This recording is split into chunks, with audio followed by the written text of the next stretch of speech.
जब अर्थ का अपग्रेड शुरू हुआ और बाकी लोग दूसरी दुनियाओं में शिफ्ट हो गए, मैं अकेला रह गया। यहाँ तक कि गॉड ने भी मेरी एग्जिस्टेंस को नोटिस नहीं किया, सिर्फ इसलिए क्योंकि मेरा बॉडी बाकी लोगों से अलग था। अभी अभी मैंने देखा, स्कूल, रोड्स और मेरा घर सब पूरी तरह से खाली हैं। ऐसा लगा जैसे सब एक ही झटके में गायब हो गए हों और टाइम ही रुक गया हो। मैं कंफ्यूजन खड़ा था, तभी पीछे से एक फेरी आई और उसने सब एक्सप्लेन किया।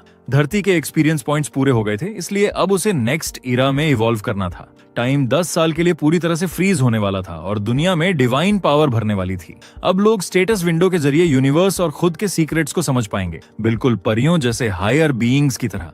लेकिन अर्थ एक डिस्ट्रक्शन इरा में भी एंटर कर रही थी और इंसानों को विलुप्त होने से बचाने के लिए गॉड ने उन्हें दूसरी दुनियाओं में भेज दिया ताकि वो डिवाइन एनर्जी सीख सकें और रेडी हो सकें। लेकिन मेरे केस में गॉड ने मुझे नोटिस ही नहीं किया क्योंकि मेरे पास कुछ स्पेशल स्किल्स थी। इसलिए कॉम्पेंसेशन के तौर पर एक देवदूत रीता मेरे साथ अगले 10 साल रहने वाली थी। पर अभी अर्थ डिवाइन पावर से खाली थी, तो मैं वो पावर सीख ही नहीं सकता था। मेरे पास सिर्फ एक ऑप्शन था, अपने बॉडी को ट्रेन करना। इस बीच रीता ने मेरी फूड और बाकी बेसिक चीजों का ध्यान रखा। मुझे तो बर्तन धोने की भी टेंशन नहीं थी। 5 साल तेजी से बीत गए। मैंने मार्क्समैनशिप सीखना शुरू किया। रीता मुझे गाइड करती रही और देखते देखते मैंने मार्शल आर्ट्स के भी 4 साल पूरे कर लिए। एक दिन रीता ने कहा, चलो स्पार करते हैं। मैंने अपनी 9 साल की मेहनत का सारा जोर लगा दिया, लेकिन उसने सिर्फ एक हाथ हिलाया और मैं हार गया। फिर उसने कहा, अब से मैं तुम्हारी स्पारिंग पार्टनर रहूंगी। मैं रेडी नहीं था, लेकिन उसी स्पारिंग में ही पूरा 1 साल बीत गया और फिर वो दिन आ ही गया। 10 साल बाद मैंने नई शुरुआत के लिए नए कपड़े पहने, रीता को बाय कहा और उस जगह पर पहुंचा जहां सब लोग गायब हुए थे। मैं थोड़ा नर्वस था लेकिन एक्साइटेड भी। रीता से बिछड़ने का दुख तो था, लेकिन अब मैं अपनी ओल्ड लाइफ में वापस जाने वाला था। घंटों बीत गए लेकिन कोई भी वापस नहीं आया। रीता थोड़ी घबराई हुई मेरे पीछे आई और बोली, शायद कुछ गड़बड़ हो गई है। मुझे गुस्सा आ गया। ऑलरेडी 10 साल वेट कर चुका हूं। क्या मुझे अब और 10 साल या 100 साल इंतजार करने होंगे? लेकिन 10, 20, यहां तक कि 50 साल भी बीत गए और लोग नहीं लौटे। हालांकि मेरा बॉडी परफेक्ट हो चुका था, मार्क्समैनशिप मास्टर लेवल तक पहुंच गया था, लेकिन मुझे अपने मॉम डैड का चेहरा भी ठीक से याद नहीं था। इन 50 सालों की मेहनत ने मुझे सुपर स्ट्रांग बना दिया, लेकिन अब कितना और झेल पाऊंगा? क्या वो लोग कभी लौटेंगे? मैं मार्शल आर्ट्स की सेम टेक्निक्स बार बार प्रैक्टिस करते करते बोर हो गया था। रीता नहीं चाहती थी कि मैं हार मानूं। उसने कहा, डिस्ट्रक्शन कभी भी आ सकता है। मैंने उसे बोला, अब से मैं पढ़ाई में फोकस करने वाला हूँ। एक ही काम करते रहने से बस जीना मुश्किल होता है। उसके बाद मैंने पूरे दिन किताबें पढ़नी शुरू की, novels, business books, history, geography, chemistry, सब कुछ। जब लाइब्रेरी की सारी किताबें खत्म हो गईं, तो मैंने दूसरे देशों की भाषाएं सीखनी शुरू की। फिर रीता और मैं वर्ल्ड टूर पर निकल पड़े। दुनिया घूमते घूमते मैंने हर जगह की किताबें पढ़ ली। हालांकि मुझे नहीं पता था कि कितना समय बीत चुका है, लेकिन मेरे पास थकने का वक्त नहीं था। महाविनाश से पहले बहुत कुछ करना बाकी था। रीता ने सोचा भी नहीं था कि सैकड़ों साल बीत जाने के बाद भी मैं अब तक यकीन करता हूं कि इंसान वापस आएंगे। उसने धीरे से प्रार्थना की, प्लीज सब इंसानों को वापस भेज दो, इससे पहले कि लुई अपनी हद पार करे। वो नहीं चाहती थी कि मैं खुद से हार मान लूं। जब पढ़ने को भी कुछ नहीं बचा, मैंने बुचरिंग सीखनी शुरू की। एक दिन जब मैं जंगली सुअर काट रहा था, रीता ने बोला, लुइस, अब 274 साल बीत चुके हैं। उसके लिए भी ये शॉकिंग था। फेरी के लिए भी ये बहुत लंबा टाइम था। उसने सोचा नहीं था कि मैं अब भी फ्यूचर के लिए तैयारी करता रहूंगा। मैंने कुछ नहीं कहा, बस अपनी बुचर स्किल्स पर काम करता रहा। 300वें साल तक मैंने ये कला पूरी तरह से मास्टर कर ली। अब मैंने ब्लैक स्मिथिंग शुरू की, लेकिन 5 साल में बस एक सोर्ड बनाई। रीता हंसते हुए बोली, ये तलवार तो मूली भी नहीं काट पाएगी। हालांकि उसने मजाक उड़ाया, लेकिन वो इसे यादगार के तौर पर रखना चाहती थी। अगले 50 सालों में मैंने बहुत से वेपन्स बनाए, लेकिन कोई भी उतना सेटिस्फाइंग नहीं था। फाइनली 1 सेंचुरी के बाद मैंने एक परफेक्ट स्पीयर बना लिया। अब मेरे पास बुचर, ब्लैकस्मिथ और मार्शल आर्टिस्ट तीनों की मास्टर स्किल्स थीं। अब साल और महीनों की गिनती मैंने छोड़ दी थी। सौभाग्य से रीता हमेशा साथ थी, लेकिन इंसानों के ना आने से अब वो भी टेंशन में थी। अगर लुइस अपनी लिमिट्स पार कर गया तो? वो चाहती थी कि मेरे लिए कुछ नया हो। लंबे सोच के बाद उसे समझ आया, शायद लुइस ने अब तक एक ही चीज फील नहीं की, प्यार। ये सोचते ही उसका फेस रेड हो गया। क्या मैं पागल हो रही हूं? एक फेरी के माइंड में ऐसे थॉट्स? लेकिन फिर उसने सोचा, अगर लुई तैयार होता तो मुझे कोई दिक्कत नहीं होती। तभी मुझे कुछ अजीब सा फील हुआ। मैंने रीता को बुलाया। वो थोड़ी कंफ्यूज्ड दिख रही थी। मैंने उसकी कमर पर बंधी उस सोर्ड की तरफ इशारा किया। ये वही तलवार थी जिसे उसने यादगार के तौर पर रखा था। लेकिन अचानक वो तलवार खुद खुद हवा में उड़ने लगी। घबराई हुई रीता उसे पकड़ने के लिए दौड़ी। तभी मेरे कपड़े उस दिन जैसे हो गए जब टाइम रुका था और सब कुछ धीरे धीरे अपनी रियल स्टेट में लौटने लगा। रीता ने भगवान से प्रार्थना की कि वह यह तलवार न ले, लेकिन जब उसने नीचे देखा तो पाया कि डिस्ट्रक्शन एरा शुरू हो चुका था। वो भी ऊपर उठने लगी। वो मुझे प्रॉपरली गुड बाय कहना चाहती थी, लेकिन भगवान की पावर के सामने वो कुछ नहीं कर पाई। इन हजारों सालों में हमारे बीच बहुत डीप बॉन्ड बन चुका था। जाते जाते उसका लास्ट लाइन था, हम एक बार भी किस तक नहीं कर पाए, और मैं चुपचाप उसे दूर जाते देखता रहा। रीता के जाने के बाद मैं सच में बहुत उदास हो गया। तभी मुझे उसकी बात याद आई। उसने खुद को एक फेरी यानी परी बताया था, एक हायर बीइंग। तो क्या इसका मतलब ये है कि अगर मैं भी कोई हायर बीइंग बन जाऊं तो शायद मैं उसे दोबारा देख सकूं? अब जब दुनिया का रीसेट खत्म हो चुका था, लोग धीरे धीरे वापस आने लगे। मेरी आंखें खुली तो देखा मैं लोगों की भीड़ में खड़ा हूं, और तभी मेरे सामने भी एक स्टेटस विंडो पॉपअप हुई। हर कोई अपने पिछले 10 साल के एक्सपीरियंस के बारे में बात कर रहा था। यानी उनके पास 10 साल की डिवाइन पावर की ट्रेनिंग थी, और मैं 1000 साल पीछे रह गया था। लेकिन उस वक्त मैं बस अपने मम्मी पापा से मिलना चाहता था। मुझे याद भी नहीं था कि वो कैसे दिखते हैं। जब मैं घर पहुंचा तो मुझे एक जानी पहचानी आवाज सुनाई दी, और माँ को देखते ही सारी यादें ताजा हो गईं। 1000 साल बाद भी उनके साथ बैठना वैसा ही लगा जैसे पहले था। डिनर का सीन बिल्कुल नॉर्मल था, बस एक फर्क था, उनकी बातें अब दूसरी दुनिया के एक्सपीरियंस पर फोकस्ड थी। जब उन्होंने मुझसे पूछा कि मैं कैसा हूं तो मैंने टाल दिया, बस कहा चिंता मत करो। उन्होंने बताया कि ज्यादातर लोग डिवाइन पावर कंट्रोल नहीं कर पा रहे, भले ही उन्हें 10 साल मिल गए। रात में काफी देर तक उनसे बातें करने के बाद मैं अपने कमरे में गया, और तभी देखा मैंने जो भाला 100 साल में बनाया था वो अब भी वहीं रखा था, शायद रीता की वजह से। अच्छा है, अब मुझे मॉन्स्टर्स से लड़ते समय नए वेपन्स ढूंढने की जरूरत नहीं पड़ेगी। मैंने स्टेटस विंडो खोली और देखा कि इस भाले का अटैक पावर 800 पॉइंट्स था। मुझे नहीं पता था कि ये ज्यादा है या कम, इसलिए मैंने ऑनलाइन उन लोगों की दी गई जानकारी खोजनी शुरू की जो दूसरी दुनिया से लौटे थे। मैंने पहले लेवल्स के बारे में जानकारी इकट्ठा की। लेवल 1 से 5 तक नॉर्मल इंसानी स्तर था। कहा जाता था कि दूसरी दुनिया में सोल्जर चुनने का स्टैंडर्ड आमतौर पर लेवल 7 होता था, और लेवल 10 से ऊपर वाले स्वॉर्डमैन या आर्चर जैसे प्रोफेशंस पा सकते थे। लेवल 50 तक पहुंचने पर दूसरी प्रोफेशन चेंज करने का मौका मिलता था, जिसे एक्सपर्ट होने की निशानी भी माना जाता था। लेवल 100 पर पहुंचने पर तीसरी प्रोफेशन चेंज पॉसिबल थी, लेकिन तीसरी प्रोफेशन के बाद लेवलिंग बहुत मुश्किल हो जाती है, लिटरली नर्क जैसी हो जाती थी, और चौथी प्रोफेशन चेंज ऑलमोस्ट इम्पॉसिबल मानी जाती है। कुछ लोग कहते हैं कि सिर्फ ड्रैगन्स या बेहीमथ जैसे हाई लेवल मॉन्स्टर्स ही इस स्टेज तक पहुंच पाते हैं। ये सारी जानकारी थी जो मैं अभी इकट्ठा कर पाया था। कल स्कूल में और जांच करूंगा। हालांकि दुनिया बहुत बदल चुकी थी, लेकिन मेरी जिंदगी में कोई खास बदलाव नहीं आया था। रीता, मैं अब भी उसे बहुत मिस करता था। और तभी एक आवाज आई। रीता ये सुनकर बहुत खुश होगी। मेरे सामने एक परी प्रकट हुई। उसका नाम लिसा था।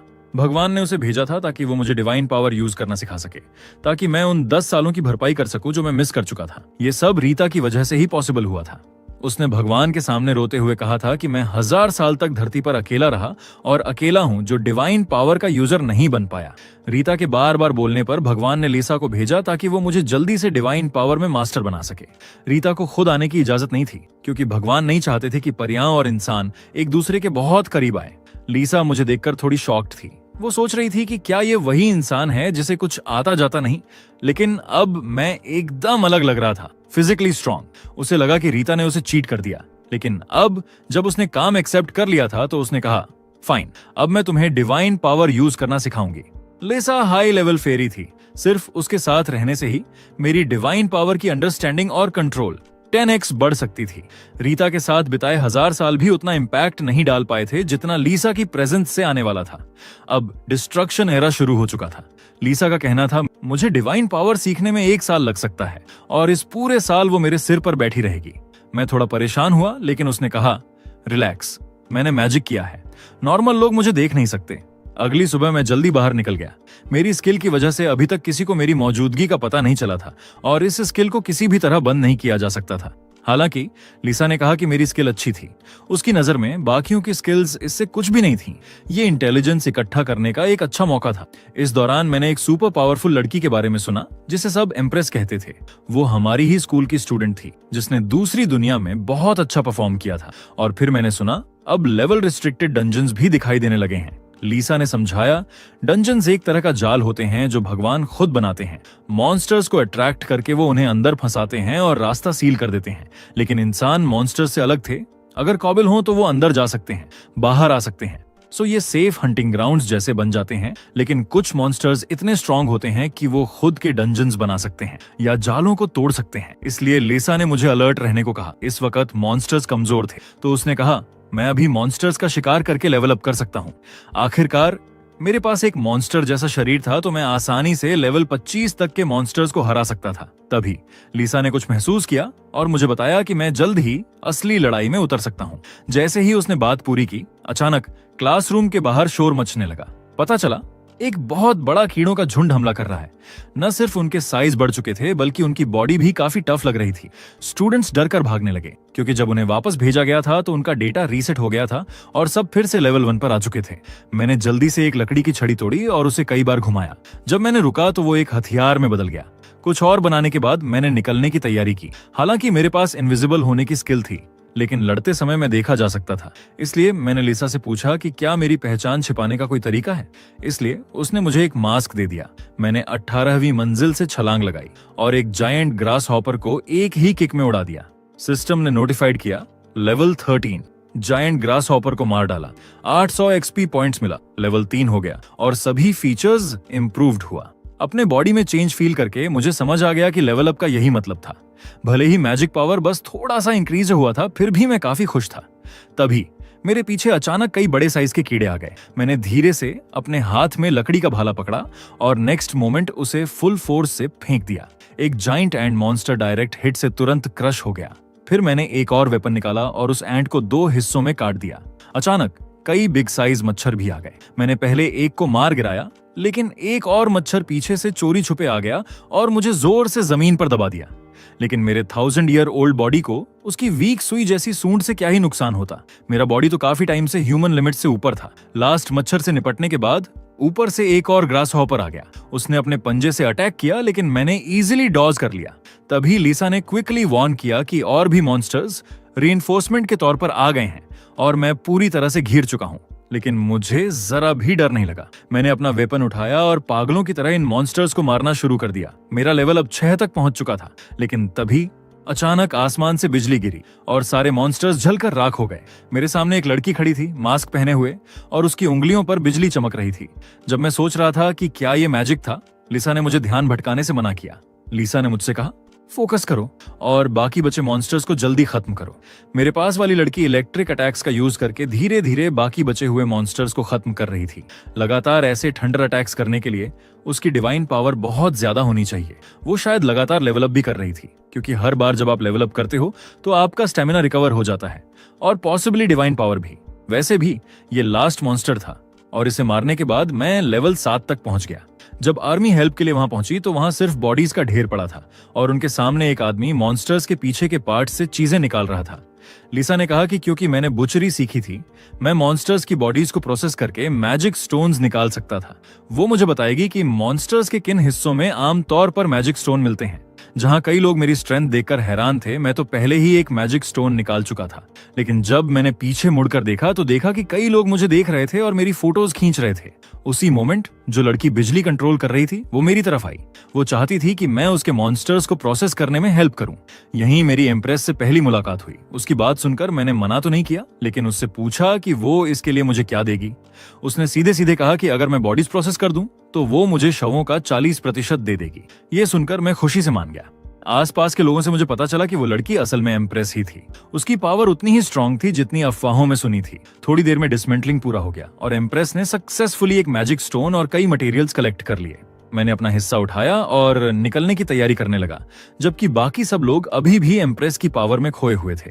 लिसा ने कहा कि टेंशन मत लो, क्योंकि फाइट खत्म होने के बाद इनविजिबिलिटी एक्टिवेट हो गई थी और लोगों को अचानक लगा कि मैं गायब हो गया हूँ। हर किसी ने सोचा कि मैं बहुत तेज चला गया, लेकिन असल में मैं उनके ठीक पीछे खड़ा था। हालांकि ये वही सिचुएशन थी जिसे मैं सबसे ज्यादा देखना चाहता था। फिर भी मुझे थोड़ा दुख हुआ। घर लौटने के बाद मैंने जो मटेरियल्स मिले थे उनसे कुछ डिफेंसिव इक्विपमेंट बनाने का प्लान किया, लेकिन शायद आर्मर के लिए मटेरियल्स पूरे नहीं थे। गुड थिंग ये थी कि जो रिस्ट और नी गार्ड्स मैंने बनाए वो काफी अच्छे थे। हालांकि लिसा ने मुझे याद दिलाया कि मॉन्स्टर मटेरियल से गियर बनाना थोड़ा कॉम्प्लिकेटेड होता है और बाद में किसी प्रोफेशनल क्राफ्ट्समैन को ढूंढना ज्यादा रिलायबल रहेगा। पर मुझे इस बात का पूरा भरोसा था, क्योंकि अब धरती पर सबसे बेहतरीन कारीगर शायद मैं ही था। ये देखकर लिसा फिर से चुप हो गई। क्या ये वाकई वही इंसान था जो कुछ भी नहीं कर सकता था, जैसा कि रीता ने बताया था?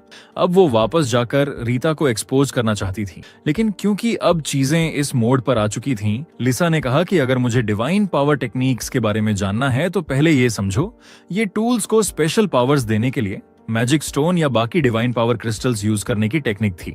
ये कुछ वैसा ही था जैसे अर्थ पर ब्लैकस्मिथिंग होती है, बस ये उससे ज्यादा एडवांस्ड लेवल का था। डिवाइन पावर से स्ट्रॉन्ग इक्विपमेंट बनाने की ये टेक्निक सुनकर मैं एक्साइटेड हो गया और लिसा को पकड़ लिया और उसे सिखाने की रिक्वेस्ट की।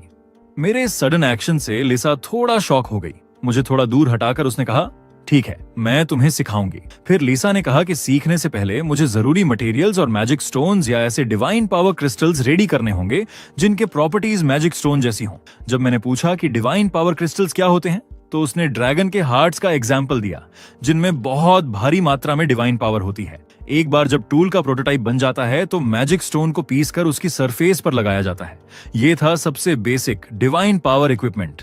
इसके बाद आती थी स्पेशल एबिलिटीज देने वाली टेक्निक। चूंकि मैं डिवाइन पावर कंट्रोल नहीं कर सकता था, अब लिसा को लगा कि मैं शायद ये बना नहीं पाऊंगा, लेकिन मैंने हार नहीं मानी और डिसाइड किया कि पहले ट्राई करता हूं। ये देखकर लिसा ने मुझे एक नई मेथड भी बताई। वो थी लार्ज क्वांटिटी में मैजिक स्टोन्स यूज करके डिवाइन पावर को मॉडिफाई करना। मतलब मैजिक स्टोन्स या डिवाइन पावर को कंज्यूम करके वेपन्स में फायर या आइस जैसी स्पेशल पावर्स देना। ये ऐसे इफेक्ट्स भी दे सकता था जैसे कि जब वेपन किसी अटैक को ब्लॉक करे तो यूजर का स्टेमिना धीरे धीरे रिकवर हो। किस वेपन में क्या पावर देनी है, ये पूरी तरह कारीगर की इच्छा पर डिपेंड करता था। इसलिए ओवरऑल स्पेशल एबिलिटीज ऐड करने के लिए बहुत स्ट्रॉन्ग डिजायर चाहिए होती थी। तो मैंने इक्विपमेंट बनाना शुरू किया और जल्दी ही रिस्ट और नी गार्ड्स रेडी हो गए। जब मैंने उन पर मैजिक स्टोन पाउडर छिड़का तो स्टेटस विंडो में नोटिफिकेशन आया, डिवाइन पावर टेक्निक्स लर्न्ड। लेकिन क्राफ्टिंग प्रोसेस अभी खत्म नहीं हुई थी, अभी भी कुछ मैजिक स्टोन्स बचे हुए थे। अब मैंने प्लान किया कि मैं मैजिक स्टोन के अंदर छुपी डिवाइन पावर को यूज करूंगा। मुझे आंखें बंद करके फोकस करता देख लिसा बहुत हैरान हुई। उसे लगा भी नहीं था कि मैं इतनी जल्दी इक्विपमेंट्स को स्पेशल एबिलिटीज देने की कोशिश करूंगा। उसी पल मैंने सोचा कि मैं चाहता हूं कि इस टूल में ग्रास हॉपर के हथियार जैसी तेजी हो। मैं सक्सेस के बहुत करीब था, लेकिन मैजिक स्टोन की कमी की वजह से मैं ऑलमोस्ट फेल हो गया। ये देखकर लिसा को थोड़ा अफसोस हुआ और उसने तुरंत डिवाइन पावर देकर मेरी हेल्प की। अगले ही पल अनगिनत एनर्जी मेरी हथेली में व्रिस्ट गार्ड के अंदर घुस गई। लिसा को लगा कि शायद ये अब भी फेल हो गया, लेकिन मैंने हल्का सा स्माइल किया क्योंकि मेरा डिवाइन पावर मेमोरी लेवल अब बढ़ चुका था। इसका मतलब ये भी था कि रिस्ट गार्ड ने स्पेशल एबिलिटीज गेन कर ली थी। मैंने अपना हाथ उठाया और धीरे से वेव किया। पास की आयरन चेन तुरंत कट गई और उसकी पावर बिल्कुल वैसी ही थी जैसी मैंने इमेजिन की थी। हालांकि लिसा ने मेरी हेल्प की थी, लेकिन पहली ही कोशिश में सक्सेस होने पर उसने मेरी तारीफ की। लेकिन क्योंकि मैंने अभी अभी पार्क का झूला तोड़ दिया था, मैं जल्दी से वहां से भाग गया। लिसा बस चुप रह गई क्योंकि वो उसे जादू से रिपेयर कर सकती थी। अगले दिन मैंने अपनी मम्मी को काफी देर तक समझाया। मैंने कहा कि मैं बस थोड़ा बाहर घूमने गया था और फाइनली बाहर निकलने में सक्सेस हो गया। रास्ते में मैंने लिसा को बताया कि मैं एम्प्रेस को फिर से देखना चाहता हूँ क्योंकि मुझे उसके कंट्रोल में डिवाइन पावर बहुत इंटरेस्टिंग लगी। एम्प्रेस की पावर्स उन लोगों से भी ज्यादा स्ट्रॉन्ग थीं जो दूसरी दुनिया में ट्रांसफर हुए थे, लेकिन लिसा ने कहा कि ये कोई बड़ी बात नहीं थी। आखिर उसके पास 10 साल का एक्सपीरियंस था। उसकी नजर में मैं ही था जो सच में स्पेशल था, बिना डिवाइन पावर के भी मॉन्स्टर्स के शेल को प्रोसेस करने में केपेबल। उसे भी इस बात पर काफी सरप्राइजिंग हुआ। जैसे ही उसने बात पूरी की, लिसा सडनली रुक गई। उसने पीछे मुड़कर देखा तो मैंने पूछा, क्या हुआ? लिसा ने कहा कि उसे एक मॉन्स्टर ग्रुप फील हुआ है जिसका लीडर लेवल 35 का आइस वुल्फ है। ये सुनकर मैं थोड़ा शॉक्ड था क्योंकि लिसा ने पहले कहा था कि कैटेक्लिज्म के अर्ली फेज में हाई लेवल मॉन्स्टर्स नहीं होते। मजबूरी में लिसा ने एक्सप्लेन किया कि उसे कल से ही कुछ ऑफ सा फील हो रहा था क्योंकि डे 2 पर जो मॉन्स्टर्स हमने मारे थे वो ऑलरेडी लेवल 10 से ज्यादा थे। अब अर्थ पर डेफिनेटली कुछ गड़बड़ थी। लिसा को लगा कि आगे चलकर शायद उसे मेरी मदद की जरूरत पड़े। मैं और पूछ पाता उससे पहले ही उसने कहा, चलो जल्दी, वहां की सिचुएशन अर्जेंट है। उसने ये भी समझाया कि ये मॉन्स्टर्स इतने स्ट्रॉन्ग क्यों हैं। कैटेक्लिज्म से पहले गॉड ने ह्यूमंस को दूसरी दुनिया में ट्रांसफर कर दिया था, लेकिन एनिमल्स को अर्थ पर ही छोड़ दिया। गॉड ने सोचा कि अर्थ पर एनिमल्स को 10 साल छोड़ने में कोई दिक्कत नहीं होगी, लेकिन एक अननोन एरर की वजह से अर्थ की टाइमलाइन ड्रास्टिकली चेंज हो गई थी। दूसरी दुनिया में सिर्फ 10 साल बीते थे, लेकिन अर्थ पर 1000 साल गुजर चुके थे। इन 1000 सालों में मैं रीता के साथ टाइम बिताने और चीजें सीखने में बिजी था, इसलिए टाइम शिफ्ट को नोटिस नहीं कर पाया। भले ही टाइमलाइन रीसेट हो चुकी थी, लेकिन जानवर जो सिर्फ 10 साल जीने वाले थे अब 1000 साल तक सरवाइव कर चुके थे। रिजल्ट अब साफ था, अर्थ के जानवर बहुत पावरफुल और इंटेलिजेंट बन चुके थे। लिसा जहां मुझे लेकर गई वहां पहले से ही खून फैला हुआ था। उसने बताया कि उसने सिचुएशन की रिपोर्ट कल ही भेज दी थी, लेकिन जब तक एडजस्टमेंट आता उसने होप की कि मैं इन मॉन्स्टर्स को क्लियर कर दूंगा और बाद में प्रॉपर रिवॉर्ड भी मिलेगा। लेकिन आइस वुल्व्स के इस पैक को देखकर मुझे समझ आ गया कि ये काम इतना इजी नहीं होगा। लकी बात यह थी कि करंट वुल्व्स बहुत ज्यादा स्ट्रांग नहीं थे और मुझे पीछे हटने की जरूरत नहीं पड़ी।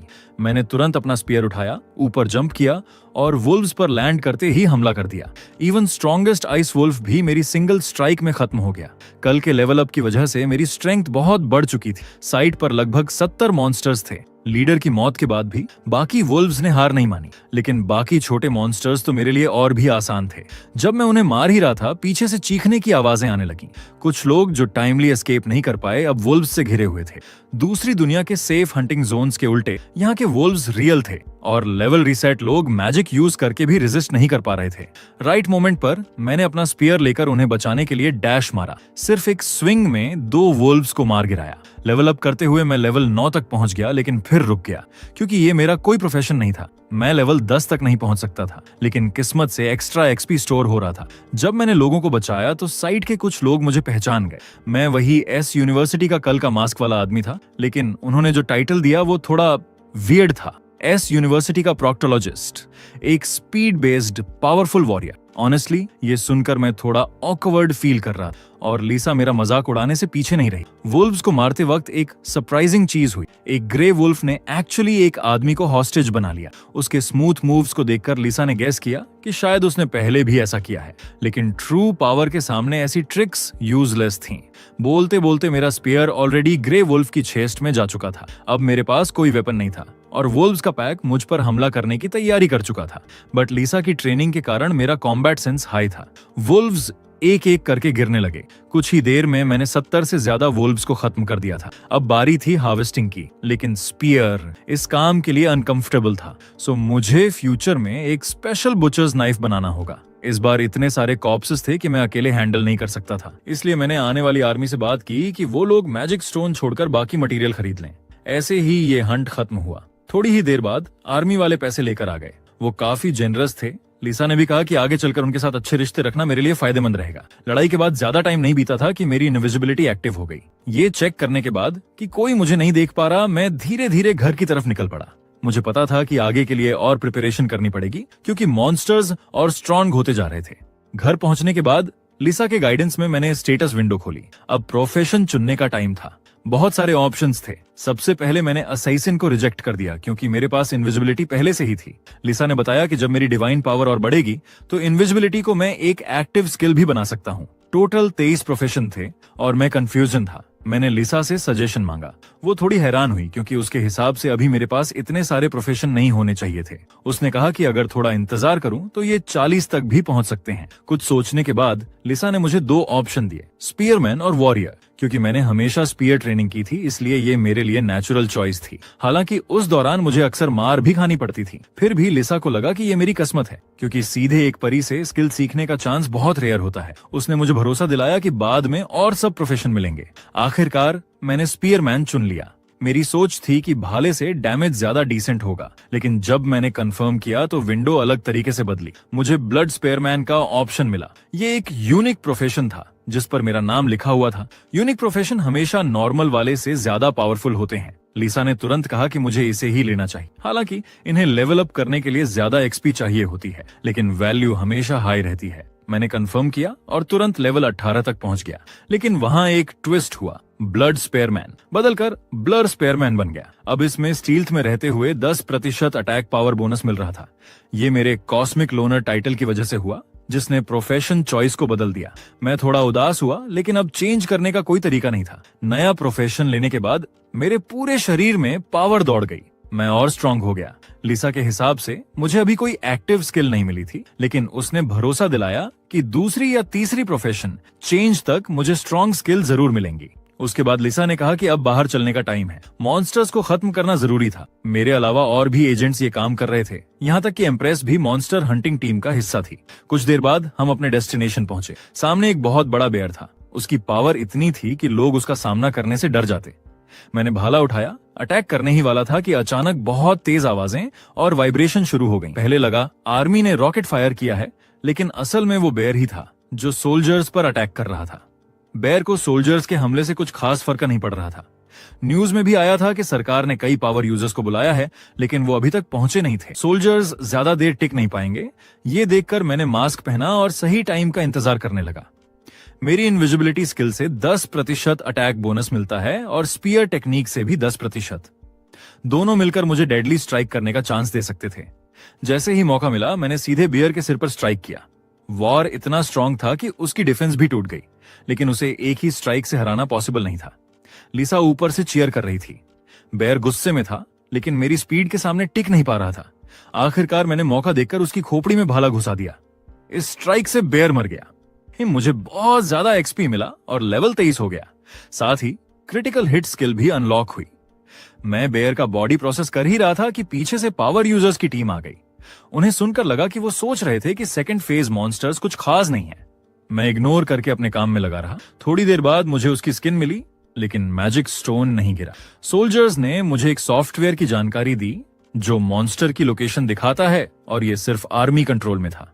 फिर मैंने बाकी रीजंस की भी सफाई की। 3 जगह मॉन्स्टर्स खत्म किए, लेकिन सिर्फ एक लेवल बढ़ा। शायद ये मेरे यूनिक प्रोफेशन की वजह से था। अगले दिन एक नोटिफिकेशन आया कि दूसरी दुनिया से कनेक्शन रिस्टोर हो गया है।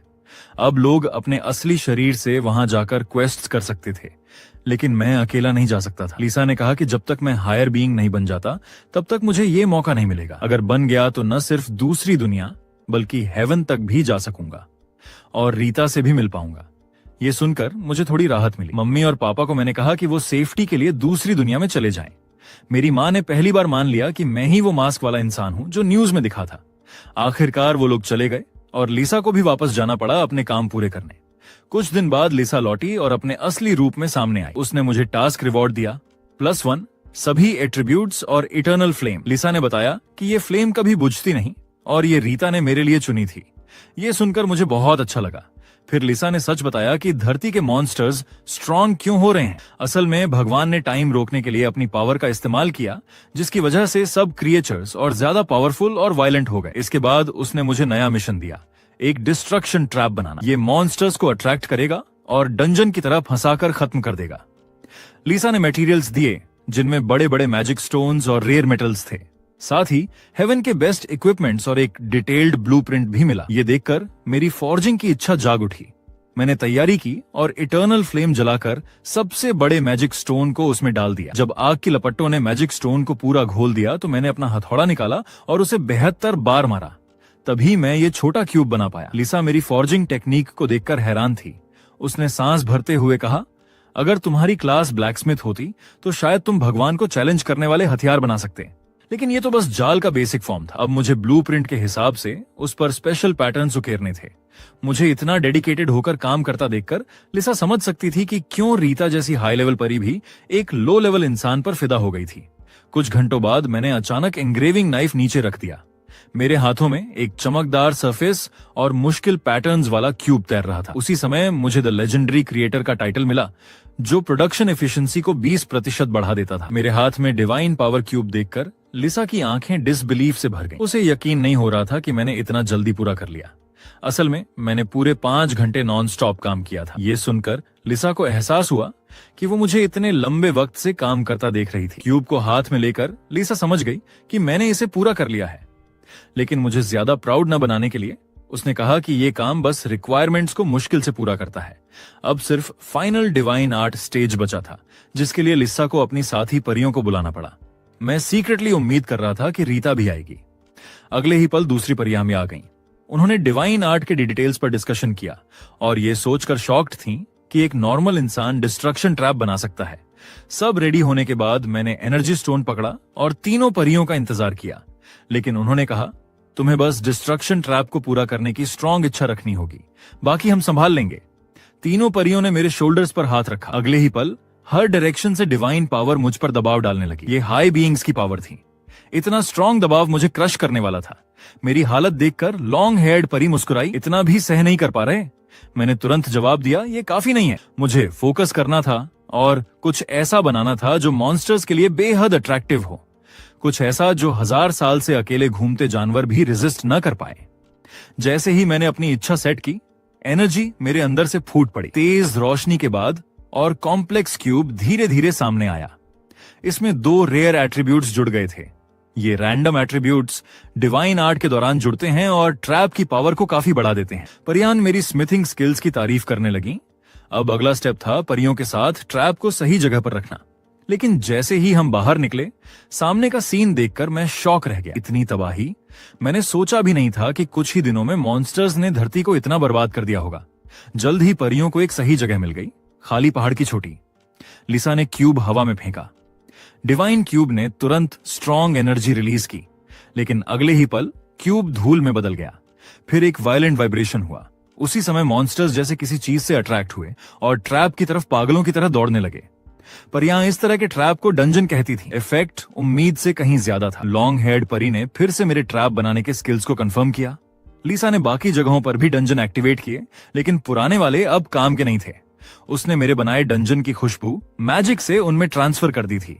उनसे बात करने के बाद मैंने नीचे मौत की ओर भागते मॉन्स्टर्स को देखा और थोड़ा सैड फील किया। वो भी मेरी तरह 1000 साल सरवाइव कर चुके थे, लेकिन आखिरकार परियों और भगवान द्वारा इजीली कंट्रोल किए जा रहे थे। इंसान भी ऐसे ही थे। हमारे पास रेजिस्ट करने का कोई चांस नहीं था और हमें सीधा दूसरी दुनिया में फेंक दिया जाता था। हम सब भगवान के हाथों के खिलौने थे।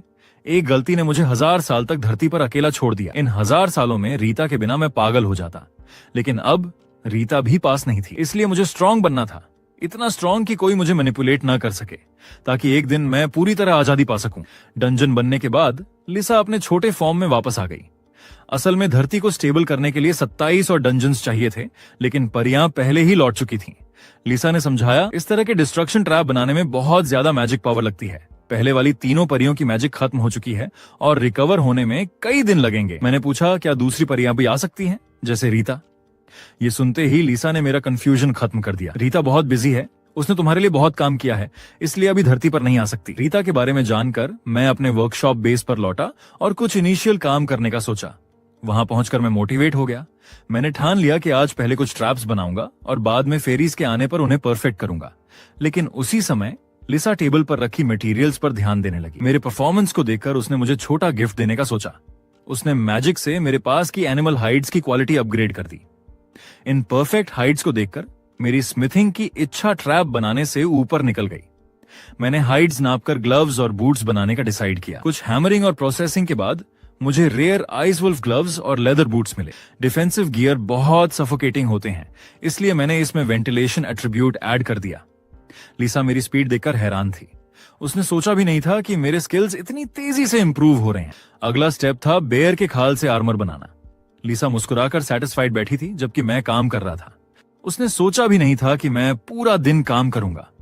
एक फेरी होते हुए भी उसे नींद आने लगी, लेकिन मैं रुकने वाला नहीं था, क्योंकि आर्मर लाइफ सेविंग इक्विपमेंट था। कुछ घंटों बाद मेरी तेज आवाज से लिसा उठ गई। अब unique great bear hide armour तैयार था, लेकिन मैं यहीं नहीं रुका।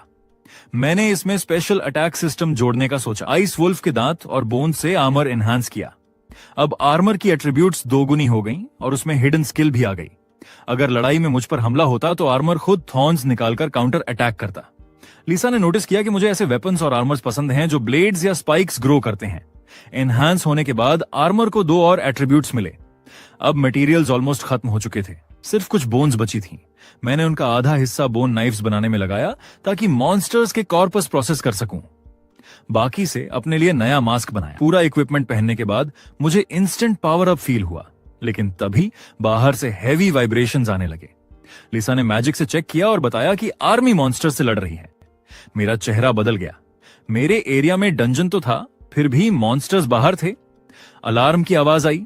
दूसरे लेवल के मॉन्स्टर्स डिस्ट्रिक्ट में घुस आए थे। मुझे भाले को अपग्रेड करना पड़ा। मैंने स्पीयर को यूनिक ग्रेड तक एनहांस किया।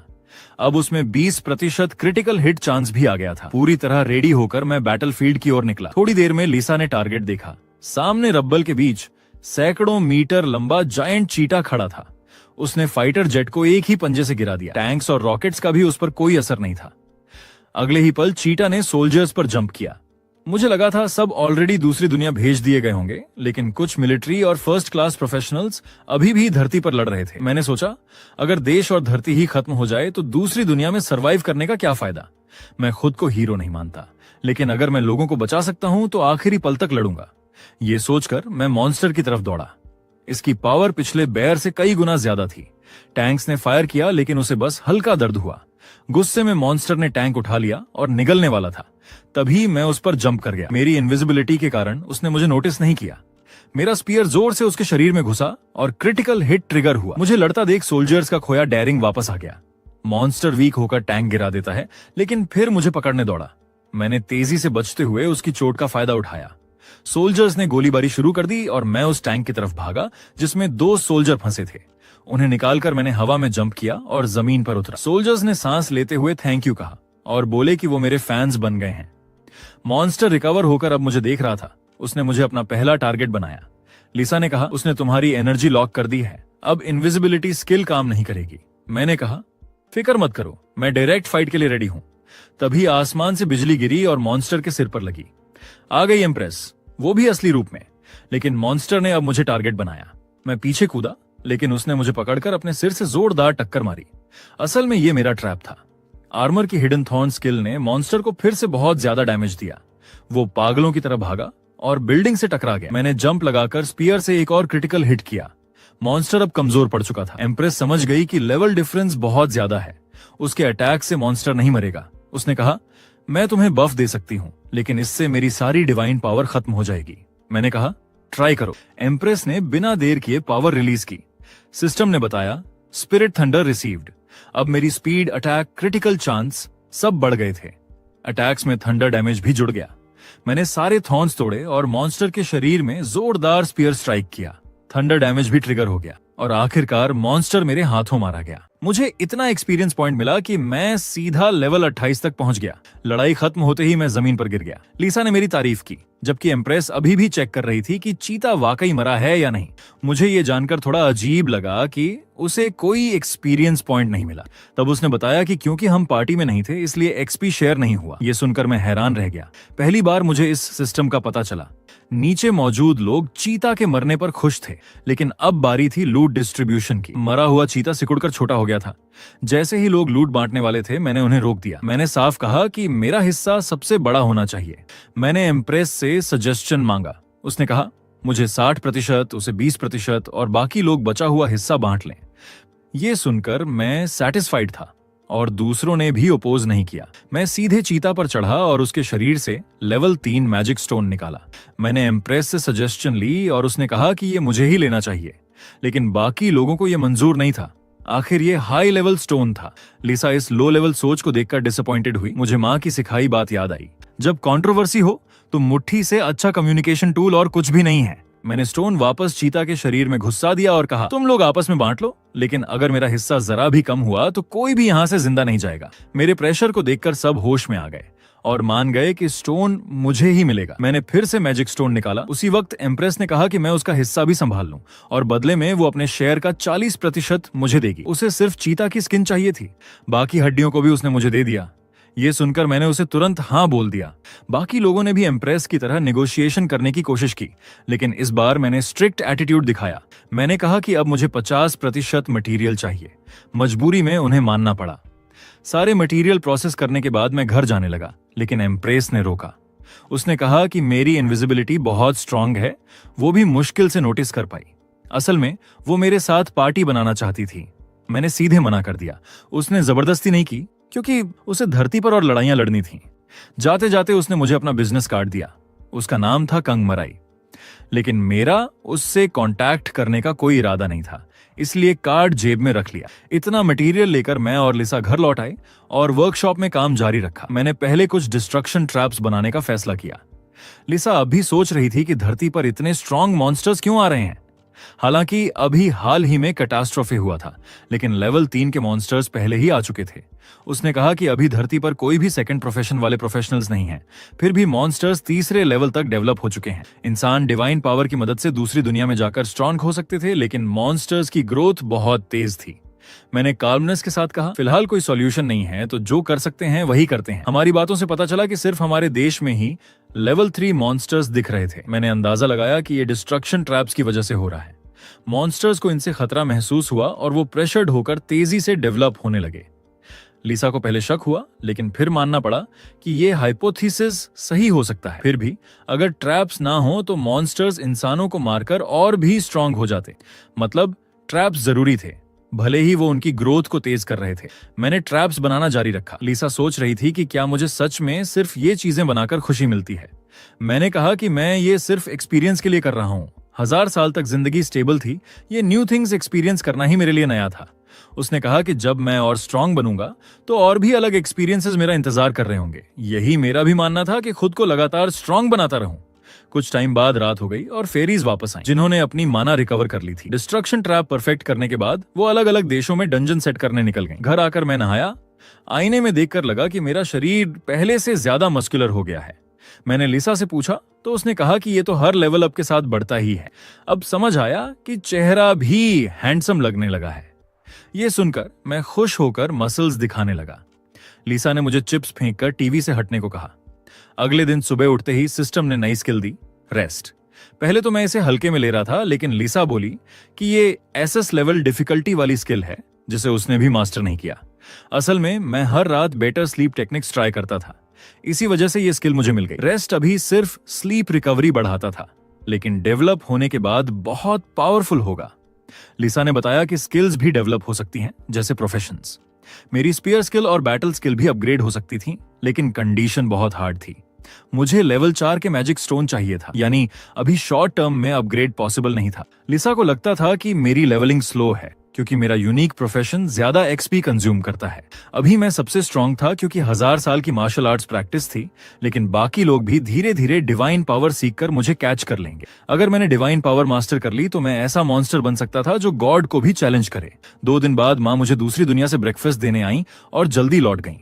तभी न्यूज में वही जगह दिखाई गई जहां मैंने जायंट चीटा को मारा था, लेकिन उसका डेड बॉडी गायब था। सबने कहा कि डंजन ने डेड बॉडी निगल लिया होगा, लेकिन मुझे शक हुआ कि चीता प्रेग्नेंट थी। और अचानक कैमरे में मैंने एक ब्लैक चीटा की प्रेजेंस देखी। शायद उसकी पावर इनविजिबिलिटी थी। मुझे अफसोस हुआ कि अगर जायंट चीटा को पूरा काटकर चेक किया होता तो ये हिडन डेंजर कभी न रहता।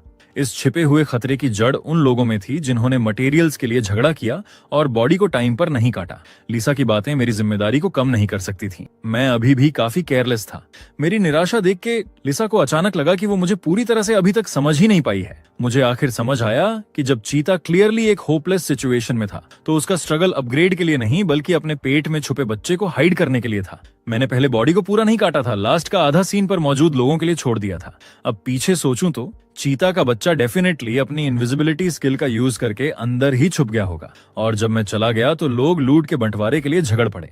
इसलिए माँ चीता का बॉडी शायद काफी देर तक पड़ा रहा और बच्चा शायद तभी पैदा हुआ। लेकिन अब लिसा ने और भी खराब रिजल्ट के बारे में सोचा। चीता को मारने में कई लोग शामिल थे। छोटा चीता पैदा होते ही अपनी माँ का बॉडी खा गया और वहाँ कई फर्स्ट लेवल ह्यूमंस मौजूद थे। ये सुनते ही मैं पूरा कांप गया और पूछा, क्या ये छोटा चीता 3rd लेवल का है? लिसा ने कॉन्फिडेंट होकर कहा, स्पेशल इनविजिबिलिटी एबिलिटीज वाला छोटा चीता डेफिनेटली 3rd लेवल का है। ये सुनकर मैं चुप हो गया और नॉइजी टीवी बंद कर दिया। लिसा सच में जानना चाहती थी कि क्या मुझे मॉन्स्टर का सामना करने का कॉन्फिडेंस है। इस पर मैं नेचुरल कॉन्फिडेंस से भरा था। उसकी एबिलिटी भी इनविजिबिलिटी थी और मुझे जरूरी नहीं कि उससे हारना पड़े। मेरे कॉन्फिडेंट एटीट्यूड को देखकर लिसा ने मुझे कुछ गुड न्यूज भी दी। अगर उसकी इनविजिबिलिटी बहुत स्ट्रांग है तो उसकी डिफेंस और अटैक कंपैरेटिवली वीक होगी, और वो अभी न्यूबॉर्न था तो उसकी स्ट्रेंथ पिछली चीता से ज्यादा नहीं होगी। तो मैंने नए इक्विपमेंट्स बनाने की तैयारी की। मुझे जल्दी इसका पीछा करना था, वरना अगर वो सिटी के सेंटर तक पहुंच गया तो बाकी बचे ह्यूमंस खतरे में पड़ जाते। लेकिन तभी मुझे याद आया कि कोई और है जो मेरी मदद कर सकती है, एम्प्रेस। वो मुझे पावरफुल बफ्स दे सकती थी। तो मैंने तुरंत फोन निकाला और उसे कॉल करने की तैयारी की। ये देखकर लिसा ने रिमाइंड किया कि इसका मतलब मेरी आइडेंटिटी रिवील हो जाएगी। कुछ ही देर में मैं वर्कशॉप के पास एक फोन बूथ पर पहुंचा। फिर मैंने कांग मेरे का नंबर डायल किया। हालांकि मैंने पहले कहा था कि मैं उससे कांटेक्ट नहीं करूंगा, लेकिन सिचुएशन स्पेशल थी। उसकी हेल्प से मेरी जीत की चांस काफी बढ़ जाती। उसी टाइम एम्प्रेस को कॉल मिली, लेकिन पब्लिक फोन नंबर ने उसे कंफ्यूज कर दिया। कॉल कनेक्ट होने पर उसने मेरी आवाज नहीं पहचानी। मजबूरी में मुझे वो टाइटल रिवील करना पड़ा जो लोगों ने मुझे दिया था। ये सुनकर एम्प्रेस को फाइनली समझ आया कि मैं ही उसे ढूंढ रहा हूँ। मैंने टाइम वेस्ट नहीं किया और तुरंत उसे मॉन्स्टर के बॉडी के गायब होने का असली रीजन बता दिया। सिचुएशन बहुत सीरियस है ये समझकर एम्प्रेस ने साफ तौर पर मेरी हेल्प के लिए हाँ कह दी, लेकिन अनएक्सपेक्टेड ये था कि उसने ये भी कहा कि वो आर्मी से कांटेक्ट करेगी ताकि वो भी मेरी मदद कर सके। हेल्पर अब सेफ था और इक्विपमेंट्स में थोड़े एडजस्टमेंट्स करने का टाइम था। वर्कशॉप में पहुंचकर मैंने एम्प्रेस से मिली कई मटेरियल्स निकाले। मॉन्स्टर की इनविजिबिलिटी स्पेशल एबिलिटी को टारगेट करते हुए मैं एक खास हथियार बनाना चाहता था। वेपन्स के लिए मेरा लॉन्ग स्पीयर ऑलरेडी काफी था, लेकिन मुझे चाहिए था एक long range throwing weapon. Opponent की एबिलिटी इनविजिबिलिटी थी, लेकिन शायद मेरी इनविजिबिलिटी एबिलिटी जितनी स्ट्रांग नहीं थी। इस टाइम एम्बुश करना बेस्ट स्ट्रैटेजी थी। कुछ ही देर में मैंने माँ चीता की हड्डियों से एक हार्पून बनाया। ये नॉर्मल स्पीयर से अलग था। इसके बार्ब्ड सिरा प्रे को मजबूती से पकड़ सकता था और मैं इसमें और चीजें ऐड करने वाला था। हार्पून में स्ट्रॉन्ग पेनिट्रेशन पावर थी, लेकिन अगर इसके पीछे की रोप टूट गई तो खतरनाक हो जाता। तो मैंने चीता की स्किन को रोप के रूप में यूज करने का डिसाइड किया। जल्द ही लिसा ने परफेक्टली तैयार किए हुए इक्विपमेंट्स देखे और डाउट किया कि क्या मैंने डिवाइन मैजिक का यूज किया। ये सुनकर मैं स्पीचलेस था। अगर मैंने डिवाइन पावर मास्टर कर ली होती तो मुझे इतनी मेहनत करने की जरूरत ही नहीं होती। मैं सीधा मॉन्स्टर की पिटाई करने चला जाता। आखिरकार कई घंटों बाद सब तैयार हो गया। जब लिसा ने देखा कि मैं माँ चीता की हड्डियों से उसके बच्चे का शिकार करने जा रहा हूं, तो उसने महसूस किया कि मैं बहुत क्रूर हूं, लेकिन ये भी काफी नहीं था। तो मैंने एक हाई लेवल मैजिक स्टोन निकाला। ये देखकर लिसा ने तुरंत मुझे रोकने की कोशिश की। उसे अंदाजा भी नहीं था कि मैं एक हार्पून पर इतना बड़ा रिस्क लूंगा, लेकिन ये रिसोर्सेज का पूरा यूज था। अगर मैं छोटे चीता को नहीं मार पाया तो इस मैजिक स्टोन को रखने का कोई फायदा नहीं था। जल्द ही मैजिक स्टोन की पावर से लोडेड हार्पून ने स्ट्रॉन्ग एनर्जी रेडिएट करना शुरू किया। अब harpoon high grade unique level तक पहुंच गया था और उसकी सारी एट्रीब्यूट्स 20% बढ़ गई थी। ये इफेक्ट मेरी एक्सपेक्टेशन से डबल था। ये हाई लेवल मैजिक स्टोन की पावर ही होनी चाहिए। नए बने इक्विपमेंट्स लेकर मैं फिर से एम्प्रेस से कांटेक्ट करने के लिए फोन बूथ पहुंचा। वो पहले से ही स्क्वायर की तरफ जा रही थी। मैंने उसे तुरंत अंदर न जाने को कहा। मॉन्स्टर के पास इनविजिबिलिटी स्किल थी और केयरलेस एंट्री अटैक में बदल सकती थी। छोटा चीता उसी जगह के पास होना चाहिए जहां माँ चीता मरी थी। वो बहुत पॉसिबल है कि अपनी माँ का बदला लेने की तलाश में हो, तो मैंने एम्प्रेस को सावधान रहने के लिए कहा। आखिरकार माँ चीता को हमने ही मारा था। फिर लिसा ने अचानक आगे व्हीकल्स देखे। कार में बैठी शख्स एम्प्रेस कैंग मेरे थी, हालांकि वो अभी भी मेरी पहचान नहीं जानती थी। एम्प्रेस ड्राइव करते हुए मेरी प्लान के बारे में पूछ रही थी। मेरी प्लान सिंपल थी, हार्पून का यूज करके उसे गिराना ताकि वो इनविजिबिलिटी एबिलिटी यूज न कर सके। मैं पहले इंसिडेंट साइट पर एंट्री करूंगा। जल्द ही लिसा को भी फील हुआ कि छोटा चीता पास ही है। ऐसा लग रहा था कि उसने अभी तक मेरे अराइवल को नोटिस नहीं किया, जिससे एम्बुश करना और इजी हो गया। फिर मैंने हार्पून के दूसरे एंड को जमीन में मजबूती से फिक्स कर दिया। अब मुझे बस छोटे चीता के आने का वेट करना था। उसकी एनर्जी मेरी और लिसा की परसेप्शन से बच नहीं सकती थी। कुछ ही देर में एक अजीब ठंडी एनर्जी धीरे धीरे फैलने लगी। उस पल मेरे बगल में छोटा चीता खड़ा था, लेकिन उसने मुझे नोटिस नहीं किया था। वो अपनी इनविजिबिलिटी एबिलिटी पर बहुत ज्यादा कॉन्फिडेंट था। उसे नहीं पता था कि लिसा और मैं पहले ही उसे लॉक कर चुके हैं और इनविजिबिलिटी स्टेट में मेरे पैसिव ने हर एक को 10% डैमेज बोनस दे दिया। अगले ही पल मैंने अचानक हार्पून फेंका। स्पीड से उड़ता हुआ हार्पून सीधा वार करने की इच्छा लेकर आया और फिर उसने छोटे चीता के शरीर को जोरदार तरीके से हिट किया। इस अचानक अटैक ने चीता को दर्द से चीखने पर मजबूर कर दिया, लेकिन असली दर्द तो अभी बाकी था। मेरे हमलों में एक्स्ट्रा डैमेज था, लेकिन फिर भी हार्पून ने चीता के शरीर का सिर्फ आधा हिस्सा ही छेदा। लकीली उसकी डिफेंस और अटैक बहुत स्ट्रांग नहीं थे, वरना असर बहुत कम हो जाता। दर्द से तड़पते हुए चीता अब गुस्से में मुझे घूरने लगा। लिसा ने तुरंत मुझे वार्न किया और मैंने तुरंत रिएक्ट किया। तभी मॉन्स्टर का अटैक मेरी ओर मुड़ा। उसकी स्पीड अनबिलीवेबल थी, लेकिन मैं किसी तरह इस वार से बच गया। जैसे ही चीता पीछा करने की तैयारी करने लगा, मेरे फेंके गए हार्पून ने आखिरकार अपना असली काम करना शुरू किया। चीता को महसूस हुआ कि वो आगे नहीं बढ़ पा रहा है, क्योंकि पीछे से हार्पून की रोप ने उसे जकड़ रखा था। उसके शरीर में फंसे बार्ब्स उसे और भी दर्द दे रहे थे। रोप मेरी उम्मीद से कहीं ज्यादा स्ट्रांग थी। अब मुझे बस यही करना था कि बचे हुए हार्पून से उस पर लगातार अटैक करता रहूं और ये बैटल लगभग जीत ली जाएगी। अगले ही पल मैंने तुरंत दूसरा हार्पून उठाया। चीता के दर्द से डिस्ट्रैक्ट होने का फायदा उठाते हुए मैंने अचानक उसे भी फेंक दिया और यह हार्पून भी चीता के फ्लैश को चीर गया। उसकी टेरिफाइंग चीख सुनकर मेरा मन हुआ कि सारे हार्पून इस्तेमाल करके इसे खत्म कर दूं, लेकिन तभी मुझे क्राइसिस का एहसास हुआ। वो दर्द झेलकर भी मुझ पर टूट पड़ा। मैंने दोनों हाथ उठाकर इस अटैक को ब्लॉक किया। एक पल में मेरे ग्लव्स टूटकर चकनाचूर हो गए। इस जबरदस्त इम्पैक्ट ने मुझे कई मीटर पीछे धकेल दिया, लेकिन मुझे सबसे ज्यादा दुख इस बात का हुआ कि उन ग्लव्स में लगी मेरी बनाई स्पेशल बोन ब्लेड अब टुकड़ों में बिखर गई थी। हालांकि मेरी आर्म सेफ थी, अब उन्हें बाद में रिपेयर करना होगा। ये देखकर लिसा भी शॉक्ड रह गई। उसे उम्मीद नहीं थी कि वो ग्लव्स सच में काम करेंगे। तभी चीता ने अपने पंजे घुमाए और उनसे निकला एक शार्प एनर्जी ब्लड ब्लेड।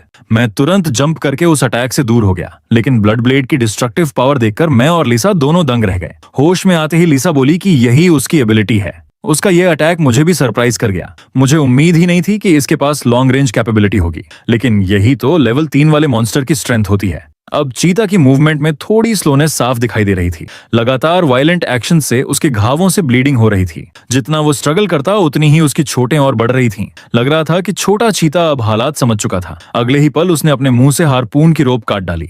ये देखकर लिसा ने तुरंत मुझे वार्न किया कि अगर मैंने अभी एक्शन नहीं लिया तो वो सारी रस्सियां तोड़ देगा। मैंने जल्दी से आयरन पोस्ट उठाया और हारपून को ग्राउंड में फिक्स कर दिया। पहले तो मैं सोचता था कि मॉन्स्टर्स में कोई इंटेलिजेंस नहीं होती, लेकिन अब साफ था कि जब ये हायर लेवल तक पहुंचते हैं तो स्ट्रेंथ और इंटेलिजेंस दोनों में बहुत सुधार हो जाता है। मैंने फिर हारपून उठाया, तैयार कि उसकी मूवमेंट को ब्लॉक कर सकूं। छोटे चीता ने भी बिना हिचक दूसरा ब्लड ब्लेड छोड़ा, लेकिन मैं फिर भी उससे बच निकला।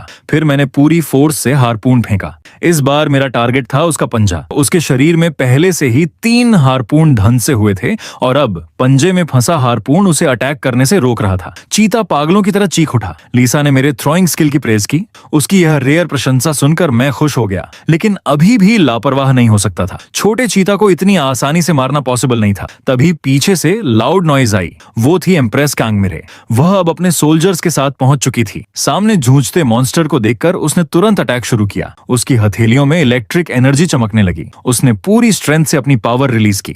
इस बार की बिजली पिछली बार से कई गुना ज्यादा पावरफुल थी। उसका वार छोटे चीता पर बहुत हैवी पड़ा और अब उनकी कार भी आकर मेरे सामने रुकी। कार से उतरकर एम्प्रेस ने सरप्राइज होकर देखा कि मैंने वाकई मॉन्स्टर को कैप्चर कर रखा है। उसके आने से मैं बेहद एक्साइटेड हो गया। वो बिल्कुल राइट टाइम पर आई थी। मैंने तुरंत उसके साथ स्ट्रेटेजी पर डिस्कस किया। मेरी प्लान थी कि एम्प्रेस इलेक्ट्रिक अटैक करके मेरे वॉर का साथ दे। एम्प्रेस की स्ट्रेंथ तेजी से बढ़ती जा रही थी। साफ था कि उसकी असली आइडेंटिटी बहुत इंपॉर्टेंट है, लेकिन यही तो बेस्ट था। जितनी वो स्ट्रांग होगी, शिकार उतना ही ईजी होगा। चीता ने उसके अटैक का सामना किया, लेकिन अब उसका शेक करता बॉडी उसकी वीकनेस दिखा रहा था और अब असली हंटिंग बैटल शुरू हो चुकी थी। मैंने फिर से हारपून पोस्ट को ग्राउंड में ठोंक दिया। छोटा चीता अभी अभी एम्प्रेस की बिजली से पैरालाइज हुआ था। उसके शरीर में पहले से ही 3 हारपून धंसे हुए थे। अब वो कहीं नहीं जा सकता था। मैंने पूरी फोर्स से अगला हारपून फेंका। इस बार उसका दूसरा पंजा टारगेट बना। छोटा चीता बहुत पावरफुल था। मुझे डर था कि पोस्ट टूट सकते हैं, इसलिए मैं कोई चांस नहीं लेना चाहता था। मैंने एम्प्रेस से उसकी कंडीशन पूछी। उसने कहा कि अभी तुरंत बिजली गिरा सकती है, लेकिन अगर 2 मिनट और रुके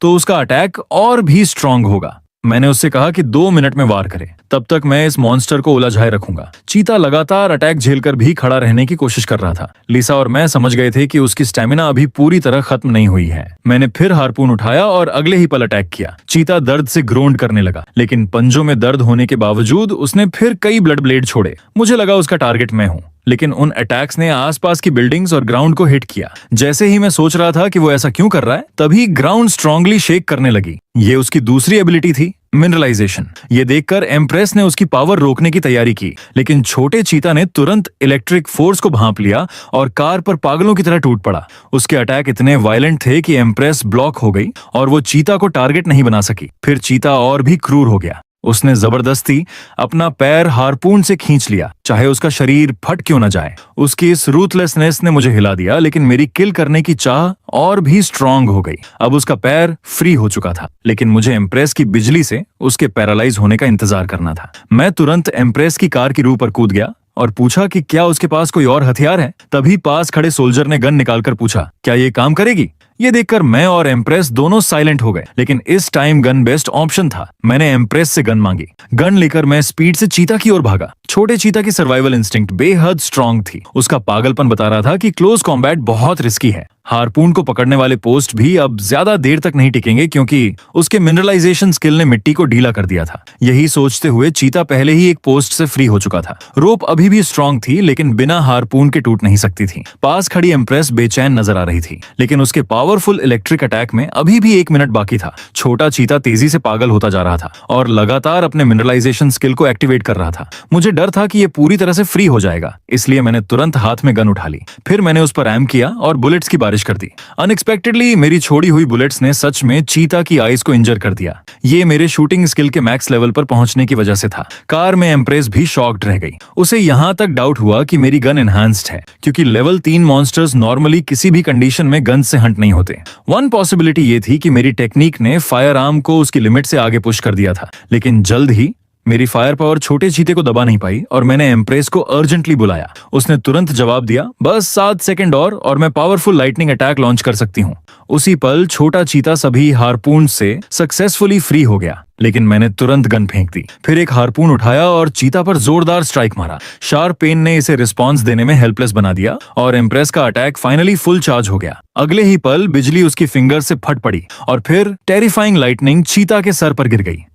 एक ही पल में मॉन्स्टर पूरी तरह से थंडर में घिर गया। एम्प्रेस लगातार बिजली जनरेट करती रही लेकिन डाइंग चीता फिर भी एम्प्रेस को मारने की कोशिश कर रहा था। फ्री होने के बाद चीता ने तुरंत अपनी इनविजिबिलिटी एबिलिटी एक्टिवेट कर ली। इससे एम्प्रेस को बिल्कुल अंदाजा नहीं था कि वो कहां से अटैक करेगा, लेकिन इससे पहले कि चीता एम्प्रेस पर हिट कर पाता मैं ऑलरेडी उसके सिर के ऊपर पहुंच चुका था। नेक्स्ट मोमेंट मेरे हाथ में हार्पून ने जोरदार तरीके से उसकी स्कल को पियर्स कर दिया। अपनी लास्ट सांस लेते हुए छोटा चीता फाइनली जमीन पर गिर पड़ा। खतरा टल जाने के बाद एम्प्रेस क्यूरियस थी कि मैंने चीता को कैसे डिटेक्ट किया, लेकिन मैंने रिप्लाई नहीं किया बल्कि अनगिनत रोप्स का यूज करके चीते को बांध दिया। लीसा को समझ नहीं आया कि मैंने मॉन्स्टर को तुरंत क्यों नहीं मारा। इसे देखकर मैंने उसे एक्सप्लेन किया कि मैं सब कुछ अकेले नहीं रख सकता था। जब एम्प्रेस आई तो वो मेरे एक्शन से हैरान थी क्योंकि इस बार मैंने खुद उसे टीम में ज्वाइन करने के लिए इनवाइट किया था और मैं पूरा एक्सपीरियंस अपने पास नहीं रखना चाहता था। हालांकि ये इनवाइट उसे थोड़ा सडन लगा, लेकिन एम्प्रेस खुशी खुशी मेरी टीम में शामिल हो गई। कुछ टाइम बाद सिस्टम ने नोटिफाई किया कि हमने सक्सेसफुली टीम बना ली है। उस पेज को देखकर, जिसे मैंने पहले कभी नहीं देखा था, मेरा फेस अननोन एक्साइटमेंट से भर गया।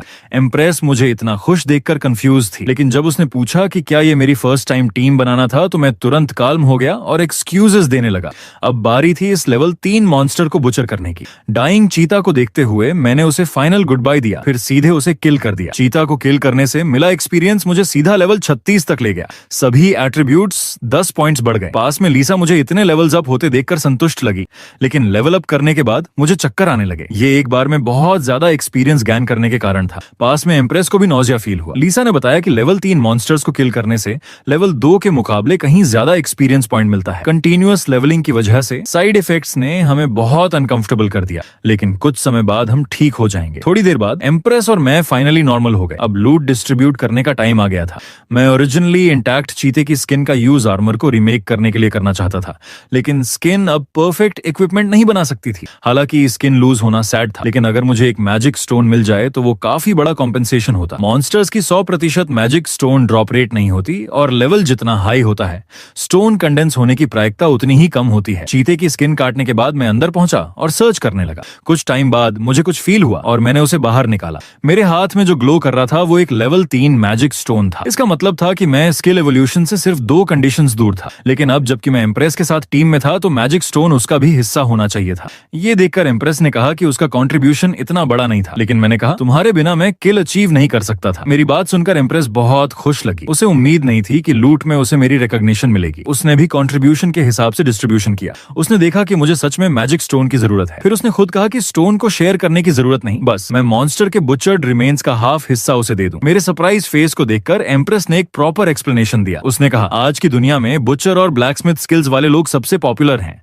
अगर आप बुचरिंग से रिवॉर्ड्स नहीं निकाल सकते तो चाहे आप कितने भी मॉन्स्टर स्किल कर लो, कोई फायदा नहीं। इसलिए तुम्हारा यूनिक बचरिंग स्किल किसी भी चीज से ज्यादा इंपॉर्टेंट है। जैसे ही मैंने चीता को कट करना शुरू किया, एम्प्रेस ने अपने लोग बुलाए ताकि मटेरियल ले जाने में हेल्प कर सकें। सीन देखकर लीजा ने सोचा कि मुझे एम्प्रेस के साथ अच्छे रिलेशन बनाने चाहिए। आखिर ऐसी बैकग्राउंड और स्ट्रेंथ वाले लोग रेयर होते हैं। हालांकि लीसा राइट थी, लेकिन सोशली एंग्शियस होने की वजह से मेरे लिए रिलेशनशिप बनाना अभी भी मुश्किल था। कुछ देर बाद मैंने फाइनली छोटे चीते को पूरी तरह से कट कर दिया। एम्प्रेस के साथ आए लोग कई ट्रक्स लेकर आए थे और उसने सबको मटेरियल लोड करने का इंस्ट्रक्शन दिया। मटेरियल हैंडल करने के बाद एम्प्रेस ने मुझे बहुत थैंक्स कहा कि मैंने न सिर्फ उसे एक्सपीरियंस दिलाने के लिए साथ लिया बल्कि उसे ह्यूज मॉन्स्टर मटेरियल भी दिया। ये देखकर मैंने कहा कि छोटे चीते को किल करने में उसने भी बहुत मदद की। लेकिन फिर एम्प्रेस ने मुस्कुराते हुए हमारी टीम को डिसमिस करना चाहा। ये सुनकर मेरा दिल टूट गया। मैंने सोचा कि शायद मैंने कुछ ऐसा किया जो उसे पसंद नहीं आया, लेकिन एम्प्रेस ने कहा, मुझे लगता है कि मेरे और तुम्हारे बीच का अंतर बहुत बड़ा है। अगर हम कंटिन्यू करेंगे तो शायद मैं तुम्हें पीछे खींच लूंगी। जब मेरी स्ट्रेंथ तुम्हारे बराबर होगी तब मैं तुम्हें फिर से टीम इनवाइट भेजूंगी। उसके रियल थॉट्स जानकर मैंने फोर्स नहीं किया और अग्री किया कि फ्यूचर में मैं इस पर जरूर कंसिडर करूंगा। मेरी रिस्पांस पाकर एम्प्रेस ने मेरे कैरेक्टर की बहुत तारीफ की। उसने सोचा कि मैं पहले की तरह प्रिंसिपल्स वाला हूं। उसी वक्त मैंने भी एम्प्रेस का बढ़ाया हाथ पकड़ लिया। अगले ही पल हमारी टीम डिसमिस हो गई। हालांकि मुझे अकेले होने की फ्रीडम वापस मिल गई थी, लेकिन एक साथी खोने से मुझे थोड़ा सैडनेस हुआ। फिर भी मैंने एम्प्रेस के चॉइस का रिस्पेक्ट किया। फ्यूचर में जब हम दोनों स्ट्रॉन्गर होंगे तो फिर से साथ काम करेंगे। इस बीच एम्प्रेस के साथ आए लोगों ने कहा कि अब जाने का टाइम है, लेकिन जैसे ही वो ड्राइव करने वाले थे एम्प्रेस को अचानक कुछ याद आया। उसने मुझे रोक लिया जब मैं घर जाने की तैयारी कर रहा था। असल में उसे मेरे कॉन्टैक्ट डिटेल्स और रियल नेम चाहिए थे और उसने वादा किया कि वो किसी को नहीं बताएगी। सनसेट में एम्प्रेस को देखकर मुझे लगा कि वो ट्रस्टवर्दी है और लगातार 2 फाइट्स के बाद मुझे लगा कि मेरे दिल में ऑलरेडी आंसर है। फिर मैंने उसे अपना नाम और कॉन्टैक्ट डिटेल्स दोनों देने का फैसला किया। मेरा नाम जानने के बाद एम्प्रेस हैप्पीली बोली कि वो जरूर मुझसे कांटेक्ट करेगी और ये लगता था कि पहली बार मैंने किसी लड़की के साथ नंबर्स एक्सचेंज किए थे। मेरी करंट कंडीशन देखकर लीसा मुझे छेड़े बिना नहीं रह सकी। शाम को मैं फॉर्जिंग वर्कशॉप में वापस आया। छोटे चीते को किल करने और लेवल 3 मैजिक स्टोन पाने के बाद मेरी मार्क्समैनशिप एवोल्यूशन से सिर्फ 2 कंडीशंस बाकी थीं, लेकिन मेरा एसएस लेवल कंफर्ट स्किल अभी भी काफी दूर था, स्पेशली क्योंकि उसमें 500 लीटर ट्रोल ब्लड चाहिए था। अब तक धरती पर कोई ट्रोल नहीं मिला था। फ्यूचर में ट्रोल को एफिशिएंटली किल करने के लिए मैंने लीसा से ट्रोल नॉलेज के बारे में बहुत क्वेश्चंस पूछे। उसने बताया कि ट्रोल्स के पास एक्सट्रीमली स्ट्रॉन्ग रिजनरेटिव एबिलिटीज होती हैं। तब मुझे समझ आया कि कंफर्ट स्किल एवोल्यूशन के लिए ट्रोल ब्लड क्यों चाहिए था। शायद ये इवॉल्व हुए कंफर्ट को हीलिंग एबिलिटीज दे सकता है। मेरे अंदाजे को लीसा ने कंफर्म किया और मेरी कंफर्ट स्किल के लिए एंटिसिपेशन और भी बढ़ गई। नेक्स्ट, मुझे अपने स्पीयर को फिर से स्ट्रेंथन करने की जरूरत थी, वरना ये आने वाले मॉन्स्टर्स पर इफेक्टिव नहीं होगा। मैं चाहता था कि लीसा डंजन बनाने में यूज किए जाने वाले कुछ मैजिक स्टोन्स मेरे साथ शेयर करे, लेकिन उसने मना कर दिया क्योंकि अनयूज्ड मटेरियल्स हेवन द्वारा रिकॉल हो जाते हैं। मैजिक स्टोन अपग्रेड के बिना मैंने पहले बाकी मटेरियल्स हैंडल करने की सोची, लेकिन मॉन्स्टर का मीट अभी भी टॉक्सिन से भरा लग रहा था और मुझे नहीं पता था इसे कैसे सॉल्व करूं जब तक कि मुझे तुरंत पॉइजन रेजिस्टेंस ना मिल जाए। तभी अचानक हाई टेम्परेचर ने मेरा हाथ जला दिया और मॉन्स्टर का मीट नीचे गिर गया। मुझे उम्मीद नहीं थी कि इटर्नल फ्लेम एक्चुअली मॉन्स्टर का मीट खाना पसंद करती है। पॉइजन रेजिस्टेंस हासिल करने के बाद मैं खुद इसका टेस्ट लेना चाहता था, लेकिन लीसा को लगा कि मॉन्स्टर का मीट अब तक रॉटन हो चुका होता है। हालांकि फ्लेम द्वारा रिफाइंड मीट देखकर मुझे अजीब फील हुआ। फिर इटर्नल फ्लेम के अंदर के मीट पीसेस चेंज होने लगे। जैसा मैंने सोचा था वैसा चारकोल नहीं बना। फ्लेम द्वारा रिफाइन होने के बाद जो सामने आया उसने मुझे हैरान कर दिया। रिफाइंड मीट इलास्टिक और टफ हो गया। मेरे एक्साइटेड फेस को देखकर लीसा क्यूरियस थी कि मैं इसके साथ क्या करने की प्लान कर रहा हूं। मैंने मीट को हैमर से मारते हुए उसे अपने प्लान्स बताए। ये इटर्नल फ्लेम द्वारा रिफाइन हुआ था, इसलिए इसमें हाई फायर रेजिस्टेंस होना चाहिए। अगर मैं इससे स्लिंग शॉट जैसी कोई चीज बनाऊं तो ये श्योरली इफेक्टिव होगी। फिर मैंने बड़ी मात्रा में मीट फ्लेम में डाल दिया। रिफाइंड मीट को प्रोसेस करते हुए मैंने अपने मेजरमेंट के हिसाब से स्लिंग शॉट ब्लूप्रिंट बनाना शुरू किया, जिसका काम चीते के टीथ हेमो करेंगे। उनकी शार्पनेस बोन्स से कहीं ज्यादा थी। कुछ समय बाद कई बड़े टूथ बॉल्स सक्सेसफुली तैयार हो गए। कई घंटों बाद मेरे लिए सबसे ज्यादा जरूरी स्लिंग शॉट गन भी रेडी हो गई। अनफॉर्चुनेटली मैं इस पर अपग्रेड यूज नहीं कर सका। स्लिंग शॉट बेसिकली कंप्लीट था और रिफाइंड मीट बेस्ट स्ट्रिंग साबित हुआ। ये नया वेपन डेफिनेटली लेथल होगा। बस एक कमी थी कि इसका यूज करना काफी मुश्किल था, क्योंकि सिर्फ एमो लोड करना ही मेरे लिए बहुत परेशान करने वाला था। रियल फाइट में इसे लगातार यूज करना अनरियलिस्टिक लग रहा था, लेकिन एक फाइनल ट्रम्प कार्ड के तौर पर यह परफेक्ट था।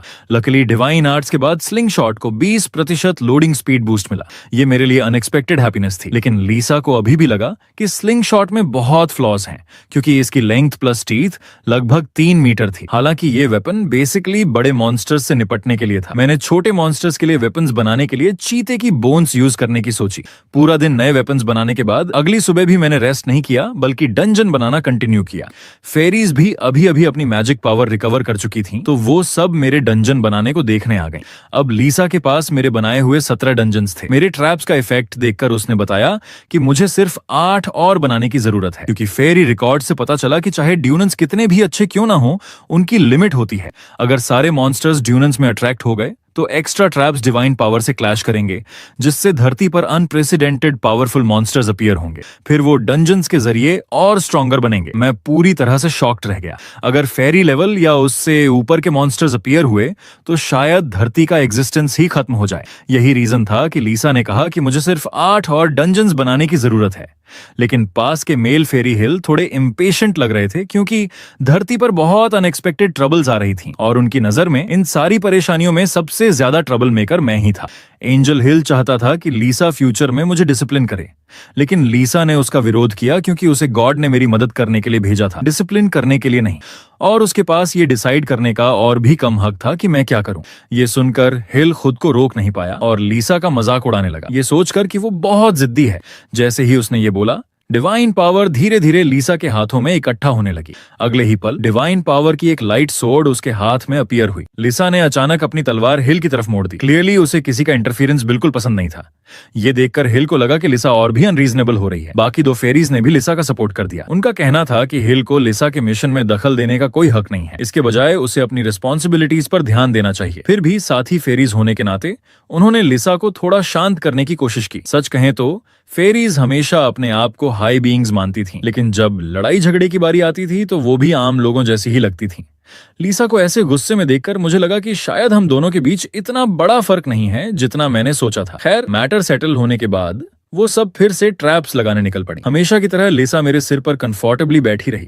जैसे ही हिल और बाकी फेरीज चली गईं, लिसा सॉफ्टली बोली, मुझे तुम्हें अपना ये दूसरा साइड नहीं दिखाना चाहिए था। मैंने उसे समझाया कि इसमें कोई प्रॉब्लम नहीं है। सच कहूं तो मुझे उसके डिफरेंट इमोशंस देखना अच्छा लगा, लेकिन लिसा को लगा कि मैं थोड़ा डम हूं, क्योंकि फेरीज ने तो बहुत पहले ही इंसानों के प्रति ये सारी फीलिंग्स कंट्रोल करना सीख लिया था। फिर भी हिल को देखकर मुझे डाउट हुआ। वो बिल्कुल भी ऐसा नहीं लग रहा था कि उसने अपनी इमोशंस को कंट्रोल कर लिया हो। यही रीजन लिसा ने भी रिवील किया। असल में हिल मुझसे जेलस था। मेरी स्किल्स और टैलेंट से वो इनसिक्योर फील कर रहा था और वो अपनी इनर इमोशंस दबा नहीं पा रहा था। ये सुनकर मैं थोड़ी देर के लिए स्टन्ड रह गया। तो क्या फेरीज की नजर में अब मैं नॉर्मल इंसान नहीं रहा? लेकिन फिर मैंने खुद को समझाया कि शायद लिसा थोड़ी ज्यादा ओवर एस्टिमेट कर रही है। फिर भी लिसा ने धीरे से कहा, तुम खुद को बहुत अंडर एस्टिमेट करते हो।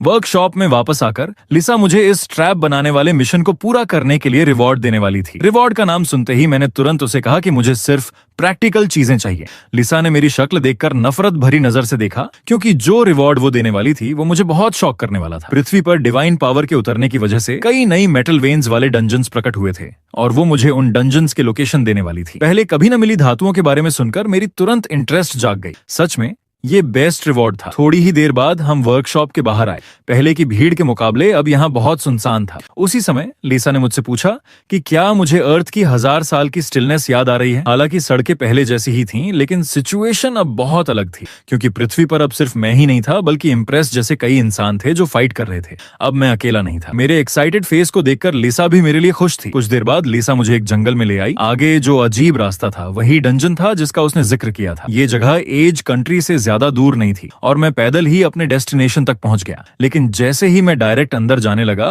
ऊपर एक प्रोहिबिशन नोटिस दिखाई दिया। इस डंजन में मिनिमम लेवल 50 की लिमिट थी। ये देखकर मुझे लगा जैसे मेरे साथ मजाक किया गया हो। इस पर लिसा ने कहा, तुम मुझे किस तरह का छोटा इंसान समझते हो? ये सुनकर मैंने घर पर उसकी सारी कमियों की लिस्ट बना दी और लिसा शर्मिंदा और गुस्से में आ गई। लेकिन इस तरह का प्रोहिबिशन उन जैसे हायर बीइंग्स को रोक नहीं सकता था। लिसा ने हल्के से हाथ हिलाया और जो रास्ता अभी तक बंद था वो तुरंत मेरे लिए खुल गया। ये देखकर मैंने लिसा की तारीफ की कि वो मेरी सोच से ज्यादा यूजफुल है, लेकिन मेरी तारीफ उसके कानों को इंसल्ट जैसी लगी। अब मैं सक्सेसफुली रास्ते से अंदर आ चुका था। चारों तरफ देखने पर गुफा में कई रेयर मेटल ओर्स थे। फिर मैंने एक्साइट होकर लिसा से पूछा कि अब आगे क्या करना है। मैंने सोचा था लिसा के पास कुछ प्रॉपर इंस्ट्रक्शंस होंगे, लेकिन अनएक्सपेक्टेडली उसने मेरे लिए एक सेफ्टी हेलमेट निकाला। ऐसा लग रहा था जैसे लिसा मुझे मिजोर समझकर खुदाई करवाने आई हो। जैसे ही मैंने फावड़ा कंधे पर रखा और मारने की तैयारी की, की, लिसा ने तुरंत कहा कि असली मेटल बाहर का और नहीं है, असली मेटल तो स्टोन मॉन्स्टर्स के हार्ट्स हैं। लेकिन मुझे नहीं लगता था कि ये मॉन्स्टर जैसे दिखते हैं। मैंने सोचा था कि स्टोन मॉन्स्टर्स अचानक मुझ पर एम्बुश करेंगे,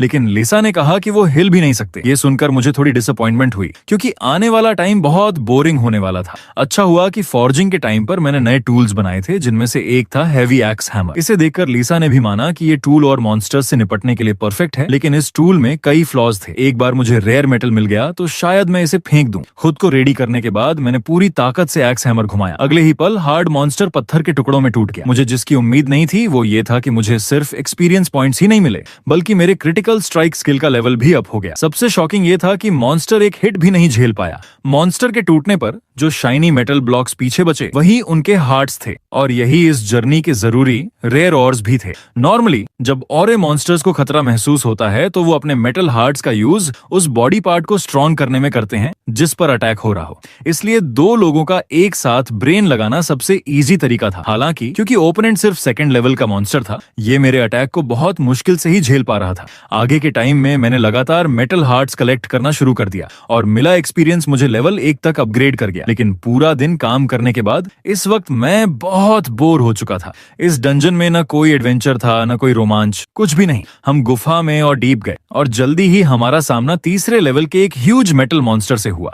ये उन छोटे मॉन्स्टर से लगभग 20 लेवल ऊपर था जिन्हें मैंने पहले मारा था। तो नेचुरली इसकी डिफेंस इतनी इजी नहीं थी कि एक्स हैमर उसे ब्रेक कर सके। लेकिन इस तरह के हाई डिफेंस मॉन्स्टर से निपटने के लिए मेरा नया इन्वेंटेड स्लिंग शॉट गन काम आया। मैंने तुरंत गन को कंधे पर रखा और मेटल मॉन्स्टर के ऊपर जंप कर गया। जब शार्प टूथ बुलेट्स उसके शरीर से टकराई तो पूरी गुफा में क्रैकिंग साउंड गूंज उठी। अगले ही पल बड़ा मेटल मॉन्स्टर भी टुकड़ों में बदल गया। लेकिन उसी टाइम स्लिंग शॉट गन की कमजोरी सामने आ गई। चलाई गई बुलेट जमीन में गहराई तक धंस गईं और स्ट्रॉन्ग इंपैक्ट फोर्स के कारण टूट भी गईं। ये देखकर मैंने सोचा कि मैं यहाँ बुलेट्स वेस्ट नहीं कर सकता, वरना खत्म होने पर उन्हें रिफिल करना मुश्किल होगा। रिसाइकलिंग और रीयूज के बारे में सोचते हुए लिसा ने फिर भी मुझे पहले मेटल हार्ट्स कलेक्ट करने की सलाह दी। बड़े मेटल मॉन्स्टर्स द्वारा छोड़े गए हार्ट्स ज्यादा स्मूथ और यहाँ तक कि और हार्ड भी थे। लिसा ने कहा कि हालांकि ये सबसे हाई ग्रेड मेटल कोर नहीं था, लेकिन ये करंट अर्थ के लिए काफी था। इतनी रेयर मेटल्स मिलने से मेरी इंटरेस्ट तुरंत और बढ़ गई। लेकिन क्योंकि मैं स्लिंग शॉट गन को अब ज्यादा यूज नहीं कर सकता था, मुझे एक्सन हैमर घुमाना पड़ा और धीरे धीरे खुदाई करनी पड़ी।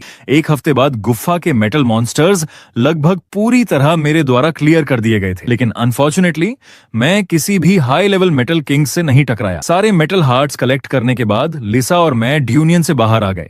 लेकिन जैसे ही हम बाहर निकले, सामने के नजारे ने मुझे हैरान कर दिया। पता चला कि जो एंजल्स अंडरग्राउंड सिटी बनाने का काम पूरा कर चुके थे वो वापस आ गए थे, और उनके साथ गुड न्यूज भी आई थी। अंडरग्राउंड सिटी के ऑपरेशन से अर्थ फिर से नॉर्मल हो चुकी थी और सक्सेसफुली अपग्रेड भी पूरा हो गया था। मॉन्स्टर्स भी धीरे धीरे गायब हो रहे थे और अब सिविलाइजेशन का रिवाइवल शुरू हो गया था। कई लोग इन्फॉर्मेशन मिलते ही दूसरी दुनिया से वापस लौट आए थे। हेवंस ने यह भी डिसाइड किया कि अब दूसरी दुनियाओं के मिशन रिवॉर्ड्स पर रिस्ट्रिक्शन लगाए जाएंगे ताकि ह्यूमंस वहां परमानेंट न रुक सकें। इसलिए जब हम अभी अभी लौटे थे, सड़कों पर फिर से वही हस्टल बस्टल वापस आ गया था। ड्यूनन से लौटने के बाद मैं फिर से इक्विपमेंट बनाने में लग गया। मेरे सामने का आर्मर, जिसे स्पेशल मेडल और मेरी टेक्निक्स से एनहांस किया गया था, अब लेजेंडरी लेवल तक पहुंच चुका था। इसमें पावरफुल पैसिव इफेक्ट्स भी आ गए थे। ये देखकर मैं एक्साइटेड हुए बिना नहीं रह पाया। इसका मतलब था कि जब भी मैं आर्मर पहनकर इनविजिबिलिटी मोड में स्पीयर अटैक करता तो मुझे प्लस 50% अटैक पावर का बोनस मिलता। इसके अलावा इस इक्विपमेंट को फोर्ज करने के बाद मेरा ब्लैक स्मिथ प्रोफेशन भी मिथिकल लेवल तक अपग्रेड हो गया। आगे अब वेपन्स की बारी थी और ये समय था स्पीयर को छोड़ने का। मैंने तुरंत उसे पुराने आर्मर के साथ इटर्नल फ्लेम में फेंक दिया। उसी समय सिस्टम ने नोटिफाई किया कि इटर्नल फ्लेम ने अपना अपग्रेड पूरा कर लिया है। इटर्नल फ्लेम बहुत हैप्पी भी लग रही थी, लेकिन पूरे दिन बिजी रहने के बाद मैं काफी एग्जॉस्टेड था। इसलिए मैंने डिसाइड किया कि घर जाकर प्रॉपर रेस्ट करूं। अगली सुबह मैं जल्दी उठ गया। लिविंग रूम का सीन मेरे लिए नॉस्टैल्जिक था। मेरे पेरेंट्स दूसरी दुनिया से लौट आए थे और मेरी मॉम पहले की तरह ब्रेकफास्ट बना रही थी। मॉन्स्टर्स के मास इन्वेजन के बाद से मैंने बहुत लंबे टाइम तक नॉर्मल फूड ठीक से नहीं खाया था, लेकिन ब्रेकफास्ट के बीच में ही डैड को जल्दी से वर्क पर जाना था। क्योंकि अब सब कुछ नॉर्मल हो गया था, उन्हें अपना प्रीवियस जॉब जारी रखना पड़ा। हालांकि बहुत से लोगों ने मॉन्स्टर हंटर बनने के लिए अपनी जॉब्स छोड़ दी थीं, लेकिन डैड अब भी स्टेबिलिटी पसंद करते थे। जाने से पहले मैंने जल्दी से डैड को रोका और उन्हें डिफेंसिव अंडरवेयर पहनाया जो मैंने पहले बनाया था। ये लो लेवल मॉन्स्टर्स के ज्यादातर डैमेज को रोक सकता था। डैड को बाय कहने के बाद मॉम ने कहा कि यूनिवर्सिटीज फिर से खुल गई हैं और पूछा कि क्या मैं स्कूल वापस जाना चाहता हूँ। ये सुनकर मैंने तुरंत मना कर दिया, क्योंकि अब मुझे इसकी जरूरत नहीं थी। मॉम ने मेरे डिसीजन को सपोर्ट सपोर्ट किया और मुझे फोर्स नहीं किया। ब्रेकफास्ट खत्म करने के बाद मैंने मॉम के लिए भी वही डिफेंसिव अंडरवेयर बनाया, लेकिन उनकी इंटरेस्ट मेरे हैवी हैंडबैग में ज्यादा थी। हालांकि बैग काफी हैवी था, इसलिए मैंने वो मॉम को नहीं दिया और इंस्टेड उन्हें एक लाइट पोर्टेबल बैकपैक दिया। घर से निकलकर मैं फिर से वर्कशॉप पहुंचा, लेकिन जैसे ही मैंने दरवाजा खोला, अंदर एवरीथिंग पूरी तरह रेनोवेटेड हो चुका था। पता चला कि ये गॉड की तरफ से एक रिवॉर्ड था। वर्कशॉप के सारे टूल्स अब हाई लेवल के थे और ये मटेरियल्स तो केवल अर्थ के सेकंड स्टेज में डेवलप होने के बाद ही मिल सकते थे। जैसे ही मैं ब्राइट आई से उन्हें देख रहा था और लीसा ऑफ गॉड का थैंक्स कर रहा था, लीसा ने कहा कि ये सारे रिवॉर्ड्स नहीं है। फिर वो मेरे पास एक बुक लेकर आई, इसमें पॉइजन रेजिस्टेंस स्किल थी। ये मुझे लेवल 4 मॉन्स्टर्स के पॉइजन को रेजिस्ट करने में हेल्प करेगी। ये देखकर मैं और भी एक्साइटेड हो गया, क्योंकि इसका मतलब था कि फ्यूचर में मैं मॉन्स्टर मीट भी फ्रीली खा सकता था। अब लास्ट रिवॉर्ड बचा था। अर्थ ने अपना एवोल्यूशन पूरा कर लिया था, इसलिए लिसा मुझे उस डंजन का लोकेशन देने वाली थी जहां ट्रॉलर्स दिखाई दिए थे। वो जगह वास्तव में कंट्री एन में थी। लिसा से इन्फो मिलने के बाद मैंने तुरंत टिकट खरीदी और एयरपोर्ट पहुंच गया। मेरी इतनी जल्दी का कारण ये था कि ये मेरी फर्स्ट एयरप्लेन जर्नी होने वाली थी। लेकिन तभी लिसा ने माथा पकड़ लिया और बोली, मुझे लगता है मैं कुछ भूल गई। उसने कहा कि अर्थ का ऑर्डर अब पूरी तरह रिस्टोर हो चुका है और अब फॉरेन ट्रैवल के लिए पासपोर्ट और वीजा जरूरी है। ये तो बेसिक कॉमन सेंस था, लेकिन मेरे पास दोनों में से कुछ भी नहीं था। ये सुनकर मैं शॉक्ड हुआ, फिर धीरे से बोला कि मेरे पास एक और तरीका है, इनविजिबिलिटी इफेक्ट यूज करके चुपचाप पार करना। जैसे ही मैंने सोचा कि एयरपोर्ट में कोई भी मुझे डिटेक्ट नहीं कर पाएगा, मैं खुशी खुशी प्लेन में सवार हो गया। सीट पर बैठने तक मुझे क्लियर हो गया कि मॉडर्न सर्वेलेंस इनविजिबिलिटी स्किल को डिटेक्ट नहीं कर सकती। मेरे बगल में बैठी यंग वुमन कुछ ड्रिंक्स पुश कर रही थी। मैंने बेशर्मी से एक बोतल उठा ली। इससे वो शॉक रह गई, समझ ही नहीं पाई कि हुआ क्या। फ्लाइट के दौरान मैंने बाहर फाइटर जेट्स उड़ते देखे। प्लेन पर जारी न्यू गाइड के अनुसार ये हवाई मॉन्स्टर क्राइसिस से निपटने के लिए था, इसलिए पूरी फ्लाइट की सुरक्षा केपेबल इंडिविजुअल्स वाले फाइटर जेट्स कर रहे थे। अब मुझे समझ आया कि एयर टिकट्स इतने महंगे क्यों थे। ट्रोल डंजन वाले लास्ट सिटी तक पहुंचने के लिए मुझे एक सिटी में ट्रांसफर करना था। मैं धीरे धीरे सोने के लिए लेट गया। मन ही मन सोचता रहा कि ये सफर बहुत आसान लग रहा है, लेकिन जैसे ही मैं एक सिटी पहुंचा, एक्सीडेंट हो ही गया। अचानक मॉन्स्टर अटैक ने लिसा और मुझे दोनों को साइलेंस कर दिया, लेकिन मैं ऐसा इंसान नहीं था जो खतरे से डरे। मैंने तुरंत मास्क पहना और एक्शन के लिए रेडी हो गया। लिसा ने कहा कि ये कोई ऑर्डिनरी मॉन्स्टर का हमला नहीं है, बल्कि हाई चांस है कि डिस्ट्रक्शन ट्रैप्स में प्रॉब्लम हुई है। हालांकि बहुत ज्यादा नंबर में मॉन्स्टर्स उसमें शामिल थे, लेकिन जो बचे हुए थे या एवोल्यूशन के बाद नए निकले थे, वो म्यूटेटेड हो गए थे और पहले से कहीं ज्यादा पावरफुल थे। सिचुएशन को देखते हुए लिसा ने कहा कि ये मॉन्स्टर्स डिस्ट्रक्शन ट्रैप की ऑरा अब्सॉर्ब कर सकते हैं, जिससे बाहरी माहौल भी बदल जाता है। दूसरे शब्दों में, हालांकि ऑर्डिनरी मॉन्स्टर्स डंजन के अंदर फंसे हुए थे, लेकिन डंजन से बाहर निकलने वाले मॉन्स्टर्स बाहरी दुनिया को भी डंजन में बदल सकते थे। ये ओवरफ्लो फिनोमेनन था जो वर्ल्ड के डेवलपमेंट या डंजन के पैदा होने के शुरुआती समय में सबसे ज्यादा होने की संभावना थी। लिसा ने मुझे जल्दी से मॉन्स्टर्स खत्म करने के लिए कहा, क्योंकि ये बदले हुए मॉन्स्टर्स दूसरे डंजन्स के साथ तालमेल बैठा सकते थे। अगर आज किसी भी मॉन्स्टर को भागने दिया तो दूसरी जगह भी ओवरफ्लो जरूर होगा। उसकी बातें सुनकर मैं हिल गया। अर्थ की स्थिति अब बहुत खतरे में थी। इससे मैं गुस्से में भी आ गया। उन्होंने साफ कहा था कि मैं यहाँ रिवॉर्ड लेने आया हूँ, लेकिन एंड में फिर से मुझे ही गड़बड़ साफ करना पड़ रहा था। बेबस होकर लिसा ने कहा, हमें ओवरफ्लो को रोकना ही होगा, और फिर उसने मुझे स्टेटस रिलेटेड स्किल्स वाले रिवॉर्ड्स के साथ एक नया मिशन दे दिया। ये सुनते ही मैंने खुशी से तुरंत मिशन एक्सेप्ट कर लिया। लेकिन उसी टाइम अचानक चारों तरफ से एक बहुत बड़ा सैंडस्टॉर्म उठ गया। कुछ केपेबल इंडिविजुअल्स पीछे से आ रहे मॉन्स्टर्स का मुकाबला ही नहीं कर पा रहे थे। ये देखकर सिक्योरिटी गार्ड्स ने गन्स का इस्तेमाल करने की कोशिश की, लेकिन उनका अटैक उन मॉन्स्टर्स पर मामूली खरोंच भी नहीं छोड़ पाया।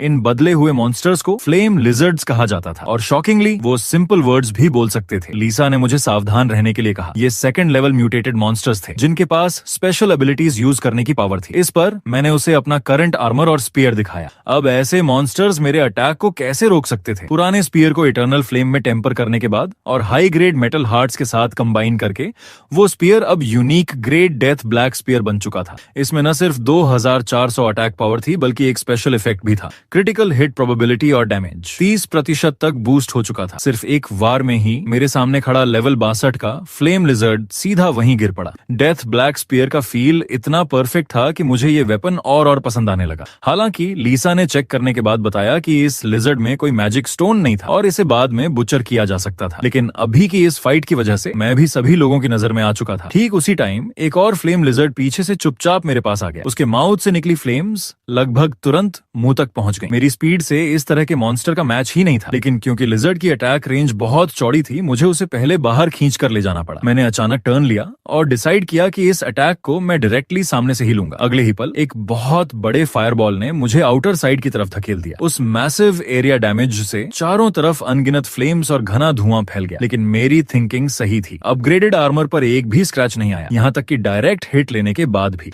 जैसे ही मैं पूरी ताकत से काउंटर अटैक करने वाला था, मैंने सामने किसी को लिजर्ड्स के साथ फाइट करते देखा। पता चला कि मौजूद कैपेबल इंडिविजुअल्स अब लोगों को ऑर्गेनाइज कर रहे थे ताकि सब मिलकर इन लिजर्ड्स को रोक सके। चूंकि मुझे बाहर खदेड़ दिया गया था, इनविजिबिलिटी इफेक्ट फिर से एक्टिवेट हो गया। अब फ्लेम लिजर्ड और कैपेबल लोगों के बीच की लड़ाई पूरी तरह से शुरू हो गई थी, लेकिन म्यूटेटेड मॉन्स्टर्स पहले से कहीं ज्यादा पावरफुल थे। जिन कैपेबल लोगों की स्ट्रेंथ कम थी, वे क्लियरली उनका मुकाबला नहीं कर पा रहे थे। जैसे कुछ लोग इंजर्ड होने वाले थे, आर्मर से ढका एक आदमी टाइमली हमला ब्लॉक करने आया, लेकिन फाइट बहुत केओटिक थी और पीछे से अचानक एक फायरबॉल ने उसे बचने का टाइम ही नहीं दिया। क्रिटिकल मोमेंट में मैंने तेजी से नीचे कूदकर फायरबॉल को अपने बॉडी से टकराने दिया। जैसे ही आर्मर्ड मैन थैंक्स कहने वाला था, मैं पहले ही इंस्टेंटली छलांग लगा चुका था। फिर मैंने उस लिजर्ड को एक स्पीयर थ्रस्ट से बांध दिया, जिसने अभी अभी फायरबॉल फायर किया था। लेकिन मरने से पहले भी वो मेरे आकाशिक रिकॉर्ड्स को पाने की इच्छा करता रहा, यानी स्टेटस विंडो, जिसमें हमारे स्ट्रॉन्ग बनने की प्रोसेस रिकॉर्ड थी और हर कैपेबल इंसान के लिए पावर का मेन सोर्स भी था।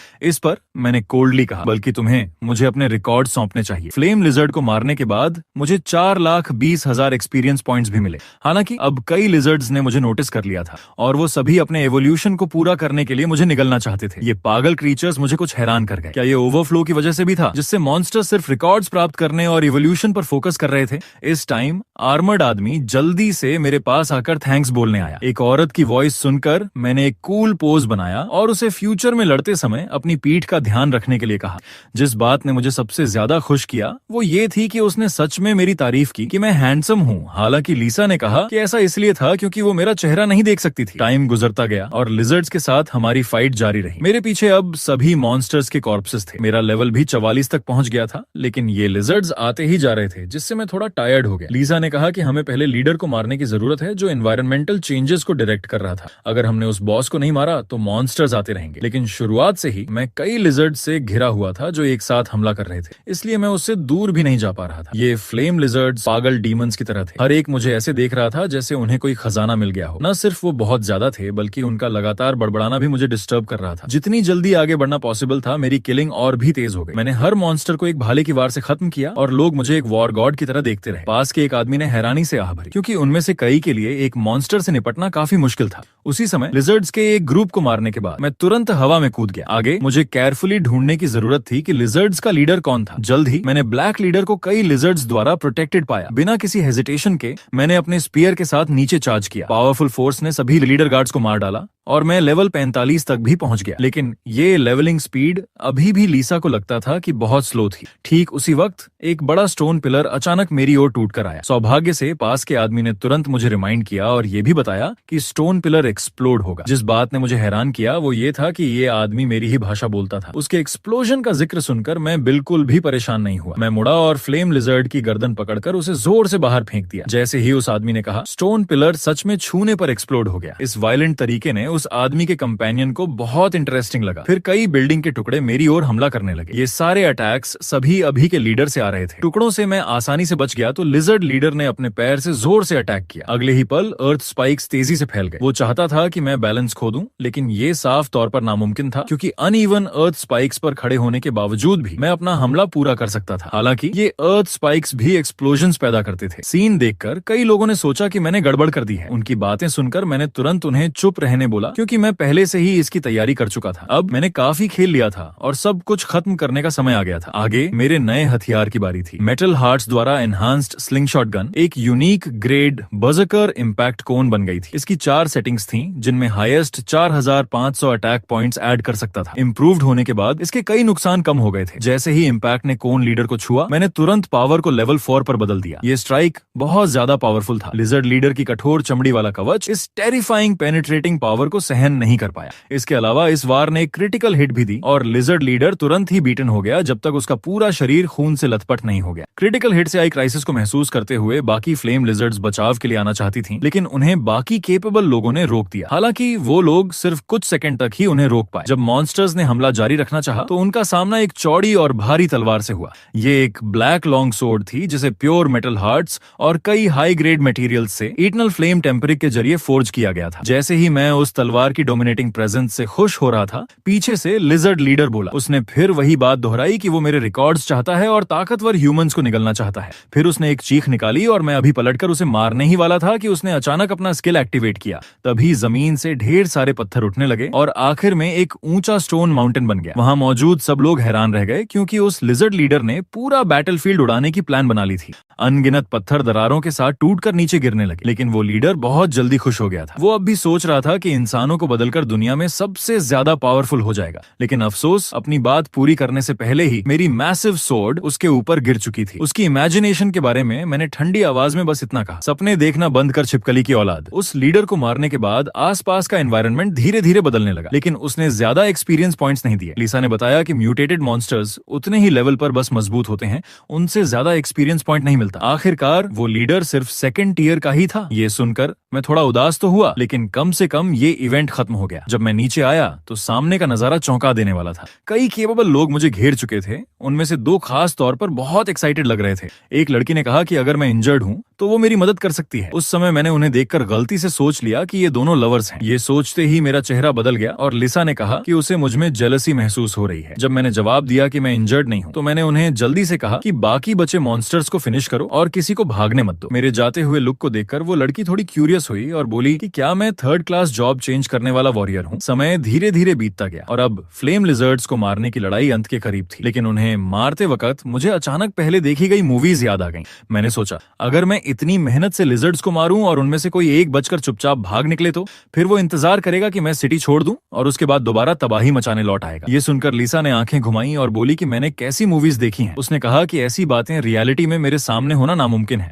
फिर उसने मुझे लिजर्ड्स के हाइडआउट्स की ओर आगे बढ़ाया। आखिरी बची हुई लिजर्ड्स को मारने के बाद मैंने लगभग सबको खत्म कर दिया। जैसे ही मैं उनका लूट अपने बैग में भर रहा था, लिसा ने कहा कि भले ही ये एक स्पेशल स्टोरेज बैग है, लेकिन इसमें इतना सब भरना ठीक नहीं। शुरू में मैंने बात पर ध्यान नहीं दिया क्योंकि मेरी स्ट्रेंथ काफी थी, लेकिन थोड़ी ही देर बाद मेरा शरीर लड़खड़ाने लगा और मैं भारी बोझ से जमीन पर दब गया। बैग जो मॉन्स्टर्स के कॉर्प्सेस से भरा था सचमुच बहुत हैवी था। तब मैंने लिसा से कहा कि वो इस बैग में कुछ वेट रिडक्शन का स्पेल डाल दे। मैंने पहले बैग को जमीन पर फेंक दिया और फिर इस मिशन की कंफर्मेशन की। इसके बाद लिसा ने मंत्र पढ़ना शुरू किया और जादू का निशाना मेरा बैग पर बन गया। कुछ देर बाद लिसा ने दो और एंजल्स को बुलाया। वो चाहती थी कि उसके साथी भी डिवाइन आर्ट चलाने में मदद करें। बैग को जमीन पर दबा हुआ देखकर दोनों एंजल्स ने तुरंत लिसा का मतलब समझ लिया। फिर तीनों ने मिलकर बैग पर डिवाइन पावर डालनी शुरू कर दी। जल्द ही मेरा बैग पंख की तरह हल्का उड़ने लगा। लिसा ने मुझे बताया कि अब मैं बैग का वेट अपनी इच्छा से डिसाइड कर सकता हूँ। चाहे इसमें कई टन सामान डाल दूं, लेकिन मैं इसे सिर्फ कुछ ग्राम का वेट कर सकता हूँ। तभी पास खड़ी ग्रीन हेयर फेरी मुस्कुराई। उसने कहा कि उसने आज मेरी फाइट देखी थी और जिस बच्चे की वो देखभाल कर रही थी उसने भी इस लड़ाई में हिस्सा लिया था। ये सुनकर मैं चौंक गया। पता चला कि मेरे अलावा और भी ह्यूमंस थे जिन्हें फेरी जैसी मदद मिल रही थी। लिसा ने बताया कि ये सच है और ऐसे रेयर, स्पेशल और केपेबल लोगों की रक्षा के लिए ही किया जाता है। उस ग्रीन हेयर्ड फेरी का नाम पेरीता था और जिस बच्चे की वो देखभाल कर रही थी उसका नाम था रुयूना, एक प्रीस्ट जिसे गॉडेस ऑफ ब्यूटी ने आशीर्वाद दिया था। उसने होप किया कि अगर फ्यूचर में मेरी मुलाकात उससे हो तो मैं उसकी मदद कर सकूं। लेकिन लिसा ने कहा कि उसके सामने अपनी पावर्स रिवील मत करना। पेरीटा थोड़ी शॉक्ड रह गई क्योंकि ये पहली बार था जब उसने लिसा को किसी ऑर्डिनरी ह्यूमन की परवाह करते देखा। क्या ये अफेक्शन की वजह से हो सकता है? उसकी साथी के वर्ड्स ने लिसा को तुरंत शर्मिंदा और गुस्सा कर दिया। फिर लिसा ने जल्दी से उन्हें यहाँ से जाने के लिए कह दिया। जाने से पहले पेरीटा ने मुझसे रुयूना का ख्याल रखने को कहा। उनके जाने के बाद लिसा ने मुझसे पूछा कि क्या मैं उसे और क्लोजली जानना चाहता हूँ, लेकिन एक ऐसे इंसान के रूप में जिसे सोशल एंग्जाइटी है, मेरे लिए किसी के पास जाकर खुद से बात करना पॉसिबल ही नहीं था। इसके बाद लिसा ने मुझे वो स्किल दिया जो उसने पहले से प्रॉमिस किया था। ये ऐसा स्किल था जिसके लिए डिवाइन पावर की जरूरत नहीं थी और इसका नाम था डिमोनिक स्ट्रेंथ। ये मुझे मॉन्स्टर आर्ट जैसा लगा। लिसा ने कहा कि ऐसा इसलिए है क्योंकि मैंने लगभग सारे ह्यूमन स्किल्स पहले ही सीख लिए थे। लिजर्ड्स को खत्म करने के बाद मैं यहाँ से जाने के लिए प्लेन पर चढ़ गया। मुझे उम्मीद नहीं थी कि वो दोनों भी उसी फ्लाइट में होंगी। वो मेरा फॉर्म नहीं देख पा रही थी और बोली, पेरीता ने साफ कहा था कि वो आदमी भी इस फ्लाइट पर होगा और नेचुरली मैंने इनविजिबिलिटी का यूज करके चुपचाप पीछे रहकर उनकी बातें सुनना शुरू कर दिया। लेकिन किसी रीजन से जब मेरी उनसे मुलाकात हुई, मुझे एक बुरी अनहोनी का एहसास हुआ। एंड सिटी पहुंचने के बाद मैंने तुरंत उस डंजन का पता लगाया जहां ट्रोल्स मौजूद थे और एंट्री की तैयारी की। लेकिन सामने का डंजन थोड़ा अजीब लग रहा था। आने से पहले लीसा ने सुना था कि ये बस एक नॉर्मल ट्रोल डंजन है, लेकिन जांच के बाद लीसा ने तुरंत समझ लिया कि क्या हुआ था। असल में ये दो डंजन्स का एक रेयर फ्यूजन था, इसी वजह से इसका गेट इतना बड़ा हो गया था। उसने मुझे बहुत सावधान रहने की वार्निंग दी क्योंकि इस डंजन में ट्रोल्स के अलावा और भी मॉन्स्टर्स हो सकते थे। लीसा की बात सुनकर मैं थोड़ा कंफ्यूज था। तब उसने साफ कहा कि आगे के डंजन में 2 बॉसेस होंगे जिनसे निपटना होगा। अंदर जाने पर यह डंजन एक रेयर पहाड़ी इलाका निकला और जल्द ही मैंने एक ट्रोल देखा, लेकिन ये वैसा नहीं था जैसा मैंने इमेजिन किया था। वो ट्रोल अचानक उबासी लेते ही सीधे सो गया। ये देखकर मैं स्टंड रह गया। उसे लेटने और सोने में सिर्फ कुछ सेकंड्स लगे। लीसा ने कहा, अधिकतर ट्रोल्स के पास रेस्टिंग स्किल होती है, इसलिए वो रेस्ट डेवलपमेंट के लिए जरूरी रिसोर्स बनते हैं। मैंने मन ही मन कहा, मुझे तो ऐसे स्टूपिड मॉन्स्टर्स बहुत पसंद हैं। धीरे धीरे पास जाकर मैंने तुरंत ट्रोल की लाइफ खत्म कर दी। जरूरी मटेरियल्स कलेक्ट करने के बाद मैं ये कहे बिना नहीं रह सका कि ये कितना इजी था। लीसा ने कहा कि ऐसा इसलिए था क्योंकि मैं बहुत ज्यादा पावरफुल था। अब प्रोग्रेशन पूरा करने के लिए मुझे अभी भी 500 ट्रोल्स की जरूरत थी, इसलिए मैं खुशी खुशी हंटिंग जर्नी पर निकल पड़ा। लेकिन तभी डंजन के गेट पर और लोग नजर आए। नए आने वाले थे रुयूना और किंग हाजिन, और उनके साथ फेरी पेरिटा भी थी। किंग हाजिन की बातों से मुझे पता चला कि वो लोग स्कॉर्पियन पॉइजन खोजने आए थे, जबकि रुयून बहुत एक्साइटेड लग रही थी। पेरिटा ने दोनों को इस डंजन में केयरफुल रहने की वार्निंग दी, लेकिन उनके अंदर जाते ही डंजन का गेट साइलेंटली रेड हो गया। समय गुजरते हुए कई दिन रातों में बदल गए। उस समय मैं कैंप में ट्रोल का मीट रोस्ट कर रहा था, क्योंकि मैंने पहले पॉइजन रेजिस्टेंस स्किल सीख ली थी। अब मैं मॉन्स्टर मीट को भी खाने लायक बना सकता था। लीसा मेरे इस तरीके पर हेल्पलेस थी, क्योंकि मॉन्स्टर मीट खुद पॉइजनस होता है, लेकिन मुझे सच में उसका टेस्ट पसंद था। अफसोस लीसा ने ट्रोल केबाब खाने से मना कर दिया। एक सींग भुना हुआ मीट खाने के बाद मेरी पॉइजन रेजिस्टेंस स्किल का लेवल भी बढ़ गया। लीसा ने कहा कि इसका मतलब ये भी है कि मैं जो खा रहा हूँ वो बहुत पॉइजनस है, लेकिन मैंने मजे से खाना कंटिन्यू किया और परवाह नहीं की। कुछ देर बाद आखिरकार मैं फुल हो गया। खाना टेस्टी था क्योंकि मैंने कुकिंग स्किल भी सीख ली थी और उसे जल्दी अपग्रेड करने के लिए मॉन्स्टर्स का यूज कर सकता था। आराम करते हुए मैंने लीसा से पूछा, आज 5वां दिन हो गया है, लेकिन ट्रोल्स के अलावा मैंने और कोई मॉन्स्टर नहीं देखा। यहाँ तक कि जब मैंने आग जलाई और खाना पकाया तब भी कोई मॉन्स्टर नहीं आया। लीसा का अंदाजा था कि क्योंकि मैंने फॉग स्पीयरमैन बनने के लिए क्लास चेंज किया था, मेरी इनविजिबिलिटी स्किल भी और स्ट्रांग हो गई थी। शायद आग की रोशनी और खुशबू भी छिप गई थी, इसलिए मॉन्स्टर्स मुझे डिटेक्ट नहीं कर पाए। आगे के समय में मैंने डंजन में ट्रोल्स को ढूंढकर मारना जारी रखा। इस दौरान मैं कुछ पावरफुल ट्रोल्स से भी टकराया, लेकिन अब मैं उनके मीट से कुछ बोर्ड हो चुका था। हालांकि ये बात लीसा ने मेरे मन की सोच पढ़कर कह दी। मैं टायर्ड था, लेकिन स्किल्स अपग्रेड करने के लिए मुझे लगातार मटेरियल्स कलेक्ट करने ही थे। दर्जनों ट्रोल्स को मारने के बाद अचानक सिस्टम विंडो ने एक नोटिफिकेशन भेजा। बिना सेकंड प्रोफेशन के मैं लेवल 50 से ऊपर नहीं जा सकता था। तभी मुझे एहसास हुआ कि इन दिनों मॉन्स्टर्स को मारते मारते मेरा लेवल वहीं का वहीं रह गया था। तभी आकाशिक रिकॉर्ड्स ने मेरी कॉम्बैट हिस्ट्री के बेस्ड पर मेरे लिए 4 दूसरे प्रोफेशंस चुने। उसके बाद टीचर लीसा की छोटी सी क्लास सामने आई, फॉग स्पीयर मास्टर। ये मेरे मौजूदा प्रोफेशन का नेक्स्ट स्टेज था। इसमें आर्ट्स और एट्रीब्यूट हर तरफ से बहुत बढ़ जाते, लेकिन मैं इस प्रोफेशन को आगे चुनना नहीं चाहता था, क्योंकि अगर मैंने इसे और एनहांस किया तो शायद मेरी माँ भी मुझे ढूंढ नहीं पाएगी। दूसरा था ड्यूअल स्पेशलिस्ट। ये एक क्लोज कॉम्बैट प्रोफेशन था। इसमें वॉरियर हथियार फेंक सकता था और बॉडी को भी हथियार की तरह इस्तेमाल कर सकता था। तीसरा था बर्जकर। ये तो मेरे लिए और भी अनएक्सेप्टेबल था। ये ऐसा प्रोफेशन था जो डेथ तक लड़ेगा और बैटल फील्ड कभी नहीं छोड़ेगा जब तक ओपोनेंट मर न जाए। लीसा की नजर में ये तीनों प्रोफेशंस बहुत पावरफुल और रेयर थे, और उनमें एक बात कॉमन थी, ये डिवाइन पावर से ज्यादा इन्फ्लुएंस नहीं थे। अफसोस इनमें से कोई भी मुझे पसंद नहीं आया। इसलिए मैंने पूछा, बाकी बचा हुआ नोविस डेथ गॉड क्या है? ये भी उसी ग्रुप का एकमात्र प्रोफेशन था जिसके बारे में लीसा क्लियर नहीं थी। शायद कोई नया और यूनिक प्रोफेशन था। मैंने बस यही उम्मीद की कि ये पिछली बार की तरह अचानक प्रोफेशन चेंज न कर दे, लेकिन चूंकि बाकी मुझे पसंद नहीं आए, मैंने नोविस डेथ गॉड को ही चुनने का डिसीजन किया। लीसा पहले से एंटिसिपेट कर चुकी थी कि मैं ऐसा ही करूंगा, क्योंकि मुझे अननोन चीजें पसंद थी मोर देन एनीवन एल्स। मैंने कॉन्फर्मेशन पर हाथ रखा और इस बार कोई अचानक प्रोफेशन चेंज नहीं हुआ, लेकिन इसके लिए मुझे ये प्रूव करना था कि मैं सच में डेथ गॉड बनने की एलिजिबिलिटी रखता हूँ। और कंडीशंस तो बहुत आउटरेजस थी। मुझे सरप्राइज अटैक्स का यूज करके 100 सेकंड लेवल मॉन्स्टर्स को 1 स्ट्राइक में मारना था, और सरप्राइज अटैक से एक 3rd लेवल मॉन्स्टर को भी सिंगल स्ट्राइक में खत्म करना था। ये डिफिकल्टी इतनी ज्यादा थी कि मैं चिल्लाए बिना नहीं रह सका। अब मुझे डाउट होने लगा कि क्या मैं सच में सेकंड प्रोफेशन चेंज पूरा कर भी पाऊंगा। सोचने के बाद लगा कि इस डंजन में ये पूरी तरह इम्पॉसिबल भी नहीं था। लीसा सोच रही थी कि मेरे पास आखिर कौन सा स्पेशल तरीका है। फिर मैंने उसे बताया कि मुझे रेस्ट स्किल का डेवलपमेंट अभी रोकना होगा। मैं मैजिक स्टोन्स और डिवाइन पावर आर्ट्स का इस्तेमाल करके अपने वेपन्स को दोबारा एनहांस करने का प्लान बना रहा था। थोड़ी देर बाद भी मैं यही सोच रहा था कि क्या मेरे करंट वेपन्स सच में वन शॉट किल कर सकते हैं। लेकिन तभी पीछे से एक आवाज आई। मैंने पीछे मुड़कर देखा तो सामने एक बहुत बड़ा डेजर्ट स्कॉर्पियन था। असल में उसे यहाँ माउंटेन्स में नहीं होना चाहिए था, लेकिन उसके पंजों में रुयूना फंसी हुई थी। उसे अचानक कैप्चर होते देखकर पेरिता पूरी तरह हेल्पलेस थी, जबकि उसने क्लियरली उन्हें केयरफुल रहने की वार्निंग दी थी। तभी पीछे से किंग हाजिन भी भागता हुआ आया। वो उस डेजर्ट जायंट स्कॉर्पियन का पीछा कर रहा था। कंडीशन को समझे बिना मैं बहुत क्यूरियस था कि आखिर वो एक ऐसे ओपोनेंट से कैसे पकड़े गए जो दिखने में इतना स्ट्रांग भी नहीं लग रहा था। लीसा ने तुरंत गेस किया, शायद उन पर एम्बुश हुआ होगा। ओरिजिनली मेरा इरादा बिल्कुल क्लियर था, मैं इन दो लोगों से इन्वॉल्व्ड नहीं होना चाहता था, लेकिन अब जब किस्मत ने मुझे उनके रास्ते में डायरेक्टली ला खड़ा किया था तो उन्हें इग्नोर करना मेरे लिए पॉसिबल नहीं था। जैसे ही मैं एक्शन लेने ही वाला था, लीसा ने अचानक मेरी तरफ देखा और शॉक में फ्रीज हो गई। रीजन सिंपल था, उसने रिकॉग्नाइज कर लिया कि मेरे हाथ में जो स्क्यूवर है वो वही है जिसे मैं नॉर्मल दिनों में बस बारबेक्यू करने के लिए यूज करता हूँ। और जब मैंने वो मेटल हार्ट आयरन स्क्यूवर हवा में थ्रो किया तो लीसा की आंखें चौड़ी हो गईं। उसे फाइनली रियलाइज हुआ कि मैं एक्चुअली इतनी प्रेशियस मेटल से बारबेक्यू स्क्यूवर्स बना रहा था। उस स्क्यूवर का स्ट्राइक इतना शार्प और पावरफुल था कि उसने डेजर्ट जायंट स्कॉर्पियन के क्लॉ को तुरंत खोल दिया।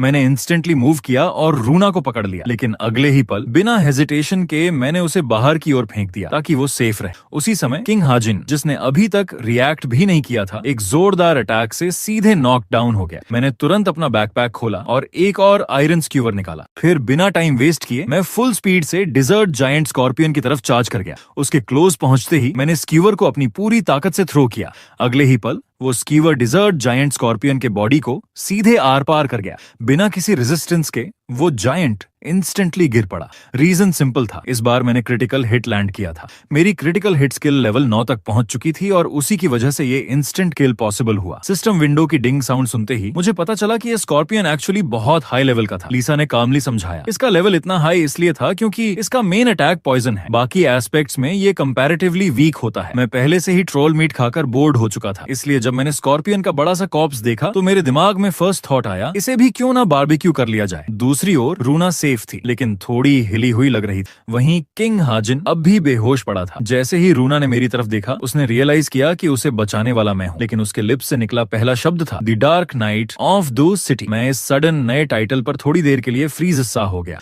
और रिएक्ट करने में स्लो पड़ गया। रूना ने क्विकली अपना डिवाइस निकाला और मुझे ऑनलाइन चल रहे पोस्ट्स दिखाए, जहां लोग मेरे बारे में अफवाहें और डिस्कशंस कर रहे थे। इतने में किंग हाजिन भी जाग गया और दोनों मेरी रेपुटेशन को लेकर आपस में बातें करने लगे। लीसा तुरंत गुस्सा हो गई, जिससे मुझे क्यूरियोसिटी हुई कि शायद उसका भी कभी ऑनलाइन रूमर से सामना हुआ होगा। उनकी बातें मैं ज्यादा ध्यान से नहीं सुन रहा था, क्योंकि मेरा फोकस अब स्कॉर्पियन को प्रोसेस करने पर था। जब उन्होंने मुझे पूरी बचरिंग प्रोसेस स्टेप बाय स्टेप करते देखा तो वो दोनों मेरी स्किल्स देखकर इम्प्रेस्ड हुए बिना नहीं रह सके। शाम होते होते कैंप में पॉट में सिजलिंग ऑयली रोस्टेड मीट तैयार था। रूना और किंग हाजिन, जो एक दिन से भूखे थे, उस डिलिशियस मीट को देखकर उनकी आंखें चमक उठी। हेल्पलेसली मैंने कहा, ठीक है, तुम्हारे पोर्शंस भी प्रिपेयर कर देता हूँ, लेकिन ध्यान रहे ये मीट पॉइजनस है। मेरी बात सुनते ही रूना ने तुरंत अपना हाथ उठाया और कॉन्फिडेंटली बोली, तुम वो मुझ पर छोड़ दो, क्योंकि वो ब्यूटी की गॉडेस द्वारा ब्लेस्ड थी। उसने बस अपना हाथ बढ़ाया और डिवाइन पावर कास्ट कर दी। कुछ ही पलों में मॉन्स्टर मीट का टॉक्सिन भाप की तरह डिसिपेट हो गया। अब ये प्यूरिफाइड मीट और भी ज्यादा डिलिशियस लग रहा था। इस सीन को देखते हुए मेरे दिल में बस एक ही थॉट आया, ये बहुत अनफेयर है।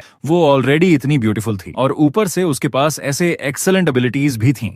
लिसा ने भी खुलकर एक्सप्रेस किया कि रूना सच में ब्यूटी की गॉडेस द्वारा ब्लेस्ड थी। उसकी पवित्र शक्ति देखकर वो खुद भी सरप्राइज्ड रह गई। यही थी मेरी उनके साथ खाने की पूरी जर्नी। पेट भरने के बाद रूना और किंग हाजिन दोनों ने सिंसियरली मेरा थैंक्स किया, लेकिन जब उन्होंने देखा कि मैं साइलेंटली अकेले आयरन स्क्यूवर्स क्लीन कर रहा हूं, तो रूना ने तुरंत मुझे अपनी टीम में ज्वाइन करने के लिए इनवाइट कर दिया। लेकिन जैसे ही उसने ये कहा, मैंने तुरंत उसे मना कर दिया। उसके फेस पर थोड़ी शॉक और कंफ्यूजन साफ झलक रही थी। सच कहूं तो वो बहुत खूबसूरत थी और उसके लिए किसी का इस तरह सीधे मना कर देना बहुत अजीब बात थी। किंग हाजिन ने काल्म टोन में कहा वो डिजर्व करती थी। उनकी ये कॉन्वर्सेशन सुनकर मैं थोड़ी देर के लिए सरप्राइज्ड रह गया। मुझे लगा था ये दोनों कपल होंगे, लेकिन वो बिल्कुल भी वैसे नहीं लग रहे थे। जाते जाते किंग हाजिन मेरे पास आया और मुझे एक बिजनेस कार्ड दिया। वो बहुत ग्रेटफुल था कि मैंने रूना को बचाया और उसने कहा कि बाहर निकलने के बाद मुझे उससे कांटेक्ट करना चाहिए ताकि वो मुझे पेमेंट दे सके। जब मैंने कार्ड को देखा तो तुरंत रियलाइज हुआ कि ये वही था जो पहले एम्प्रेस ने मुझे दिया था। क्या ये लोग भी उसी ऑर्गेनाइजेशन से बिलोंग करते थे? रूना ने भी अपना कार्ड मुझे दिया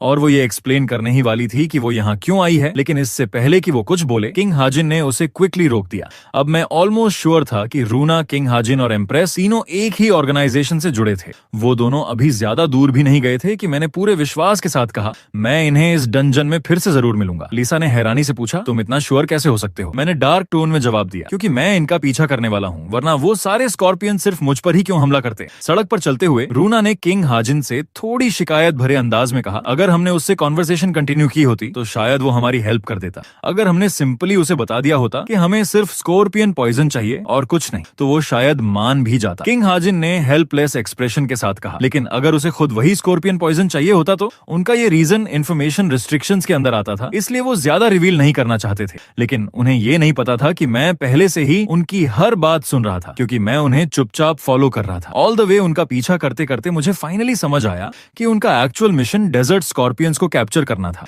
लेकिन लिसा ने हमेशा कहा था कि ये डंजन ओरिजिनली ट्रोल्स का था। ये सुनकर लिसा थोड़ी एम्बेरेस्ड हो गई। शायद उसे खुद भी पूरा पता नहीं था और वो हमेशा यही सोचती रही कि यहाँ सिर्फ ट्रोल्स ही होते हैं। ये इनकंसिस्टेंसी मेरे लिए और भी शक पैदा कर रही थी। मुझे लग रहा था कि इस डंजन में और भी बहुत कुछ छिपा हुआ है। लेकिन तभी लिसा ने जल्दी से मुझे चुप करा दिया। जहां तक पीछे अचानक अपीयर हुए जायंट स्कॉर्पियन की बात है, मैंने आराम से बातें करते करते ही उसे मार डाला।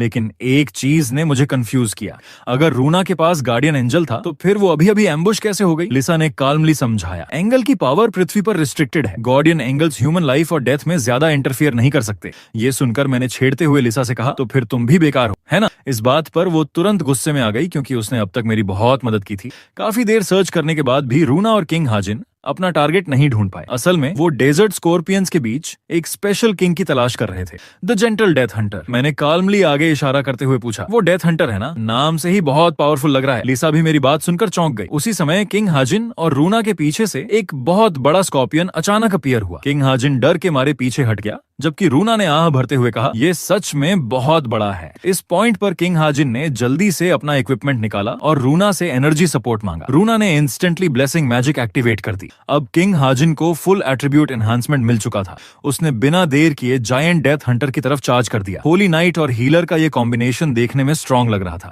ओरिजिनली लिसा ने भी यही सोचा कि उन्हें हमारी हेल्प की जरूरत नहीं पड़ेगी, लेकिन हालात अचानक बदल गए। रूना के पीछे से एक और पावरफुल ट्रोल अपीयर हो गया। उसके भारी कदमों की आवाज सुनकर रूना ने पीछे मुड़कर देखा और सदमे में जम गई। वो जानती थी कि दोनों मॉन्स्टर्स का सामना एक साथ करना पॉसिबल नहीं था, इसलिए उसने तुरंत किंग हाजिन को भाग निकलने की याद दिलाई। लेकिन जैसे ही ट्रोल ने उनका पीछा किया, मेरे लिए ये परफेक्ट सरप्राइज अटैक का मौका था। मैंने अपनी जस्ट इंप्रूव्ड इम्पैक्ट कोन टेक्निक का इस्तेमाल किया। इसकी किलिंग पावर पहले से बहुत ज्यादा बढ़ चुकी थी। अटैक परफेक्टली लैंडेड हुआ और ट्रोल का दिल सीधे पियर्स्ड हो गया। उसके गिरने से जमीन हिल उठी। किंग हाजिन ऑलरेडी मेरी इस ट्रेमेंडस पावर से डर चुका था। जैसे ही मैं ट्रोल पर लैंड हुआ, मैंने कंफर्म किया कि इम्पैक्ट कोन में एक बड़ा ड्रॉबैक है। एक बार इस्तेमाल के बाद ये टूट गया। लिसा ने एक्सप्लेन किया कि ये इसलिए हुआ क्योंकि मैंने इसकी ड्यूरेबिलिटी को पूरी तरह नजरअंदाज कर दिया था। असल में करंट इम्पैक्ट कोन मेरे द्वारा मॉडिफाई किया गया था। इसमें सिर्फ एक लेवल 5 डैमेज सेटिंग थी और ड्यूरेबिलिटी सिर्फ 1 पॉइंट की थी। लेकिन अगर मैं ऐसा नहीं करता तो एक स्ट्राइक में 3rd लेवल मॉन्स्टर को किल करना इम्पॉसिबल होता और मेरा सेकंड प्रोफेशन मिशन कंप्लीट नहीं हो पाता। ट्रोल का खतरा खत्म करने के बाद मैंने आराम से रूना और किंग हाजिन से गुड बाय कहा। स्कॉर्पियन को मारने में उनकी हेल्प करने का मेरा कोई इंटेंशन नहीं था। लेकिन ये सुनकर किंग हाजिन ने डेथ हंटर के साथ आई कांटेक्ट किया। अब उसे फाइनली रियलाइज हुआ कि वो अभी भी स्कॉर्पियन के साथ बैटल में था। उसके खतरे में पड़ते ही रूना अब और हेजिटेट नहीं कर सकी। उसने मुझे आवाज दी जब मैं जाने ही वाला था। उसने कहा, अगर तुम हमारी मदद करके इस स्कॉर्पियन को मार दोगे तो स्कॉर्पियन पॉइजन के अलावा बाकी सब तुम्हारा होगा। ये सुनते ही मैं तुरंत मुड़ा और खुशी खुशी मान गया। मैं तो इस बात के लिए बहुत देर से इंतजार कर रहा था। किंग हाजिन मना करना चाहता था, लेकिन रूना ने उसे तुरंत टोक दिया। आखिरकार उन्हें अब मेरी मदद एक्सेप्ट करनी ही पड़ी। लेकिन तभी किंग हाजिन कुछ रिएक्ट कर पाता उससे पहले ही स्कॉर्पियन की बड़ी पूंछ ने उसे कसकर लपेट लिया। अब उसके पास इनकार करने का कोई मौका ही नहीं था। तुरंत उसकी तरफ कूदा और अपना स्पीयर स्विंग किया। एक ही वार में मैंने डेथ हंटर की जायंट स्कॉर्पियन टेल को काट दिया। अटैक यहीं खत्म नहीं हुआ था। सरप्राइज स्ट्राइक के बाद मुझे पीछा करना था। एनहांस्ड स्पीयर ने जोरदार वार किया और स्कॉर्पियन का हार्ड शेल भी टूट गया। किंग हाजिन अभी भी मेरी ताकत से स्टन्ड था। पास में खड़ी रूना ने जल्दी से उसे रियलिटी में वापस खींचा और कहा, जल्दी करो, उसके साथ मिलकर अटैक करो। किंग हाजिन होश में आया, डिवाइन पावर एक्टिवेट की और अपना परस्यूट स्किल लॉन्च कर दिया। लिसा ने एक्सप्लेन किया कि ये स्किल प्रीवियस अटैक पर डिपेंड करता है और नेक्स्ट नेक्स्ट अटैक का डैमेज मल्टीप्लाई कर देता है। लेकिन ऑनेस्टली मेरी नजर में उसका स्किल उतना पावरफुल नहीं लग रहा था जितना मैंने इमेजिन किया था। उसके अटैक के खत्म होते ही मेरी बारी आई। मैं फिनिशिंग ब्लोज देने में इक्वली स्किल्ड था और मेरे फेटल अटैक का सामना करने के बाद giant death Hunter finally completely गिर पड़ा। बैटल खत्म होते ही मैंने तुरंत बुचरिंग शुरू कर दी। जल्द ही मैंने सारे पॉइजनस पार्ट्स निकाल दिए और उन्हें पॉइजन नीडल्स और पॉइजन थ्रेड्स हैंड ओवर कर दिए। लिसा को शक था कि शायद रूना ने शुरू से ही सब कुछ प्लान किया था ताकि मुझे हेल्प करने पर मजबूर किया जा सके। लेकिन सच कहूं तो मैंने इस बात पर ज्यादा ध्यान नहीं दिया। मेरा फोकस जायंट स्कॉर्पियन के कॉर्प्स पर था। अनएक्सपेक्टेडली उसके अंदर से एक 3rd level magic stone drop हुआ। रूना इसे देखकर एक्सट्रीमली शॉक्ड रह गई। उसे उम्मीद नहीं थी कि पृथ्वी इतनी जल्दी high level magic stone produce करे। लेकिन जैसे ही वो जोर से बोलने लगी, लिसा ने उसे एक बार फिर तुरंत रोक दिया। अब जब मेरे पास ये 3rd लेवल मैजिक स्टोन आ चुका था तो मुझे यकीन था कि मैं अपना मिशन जल्द ही कंप्लीट कर लूंगा। सारी मटेरियल्स कलेक्ट करने के बाद किंग हाजिन और रूना ने फिर से मुझे अपनी टीम में ज्वाइन करने का इन्विटेशन दिया। लेकिन पहले जैसे मैंने साफ मना कर दिया। फिर भी वो लोग मुझे बार बार मनाने की कोशिश करते रहे। यहाँ तक कि एंजल रूना ने भी जिद की, क्योंकि पावरफुल एबिलिटी यूजर्स का ग्रुप बनाना शिकार की क्षमता को बहुत बढ़ा देता। लेकिन फिर भी मैं अब भी अकेला ही रहना चाहता था। आखिरकार बचपन से ही मेरी प्रेजेंस हमेशा वीक रही थी और मैं अकेले रह रहकर एडिक्टेड हो चुका था। ये देखकर लिसा ने मेरी ओर से पोलाइटली मना कर दिया और उन्हें जाने के लिए कहा। जाते जाते किंग हाजिन और रूना ने कहा कि एक बार मैं अपने देश लौटूं तो उनसे कांटेक्ट जरूर करूं। लेकिन मेरे दिल में इनर थॉट था, बेटर होगा अगर हम फिर कभी ना मिले। अब सिर्फ मैं और लिसा ही बचे थे और अब वो समय आ चुका था जब मुझे वो करना था जिसकी मुझे सबसे ज्यादा जरूरत थी। रेस्ट स्किल के एवोल्यूशन के लिए जरूरी सभी मटेरियल्स मेरे पास ऑलरेडी मौजूद थे। अब मैं बेसब्री से इंतजार कर रहा था ये देखने के लिए कि एवोल्यूशन के बाद रेस्ट स्किल में क्या चेंजेस आएंगे। और इसी सीन के साथ ये एपिसोड खत्म होता है। भाई आज मैं बहुत खुश हूँ। आप लोगों की वजह से मुझे एक नई नवेली गर्लफ्रेंड मिल चुकी है और मैं 9 दिन से उसके साथ हनीमून पर गया था। ओह सॉरी, मैं उसके साथ घूमने गया हुआ था, इसलिए वीडियो नहीं आ पाया। अब भाई अगर इस वीडियो पर 1000 हाइप पूरे होते हैं तो अगला वीडियो मैं पूरे 2 घंटे का लाऊंगा, वो भी अगले 3 से 4 दिन के अंदर।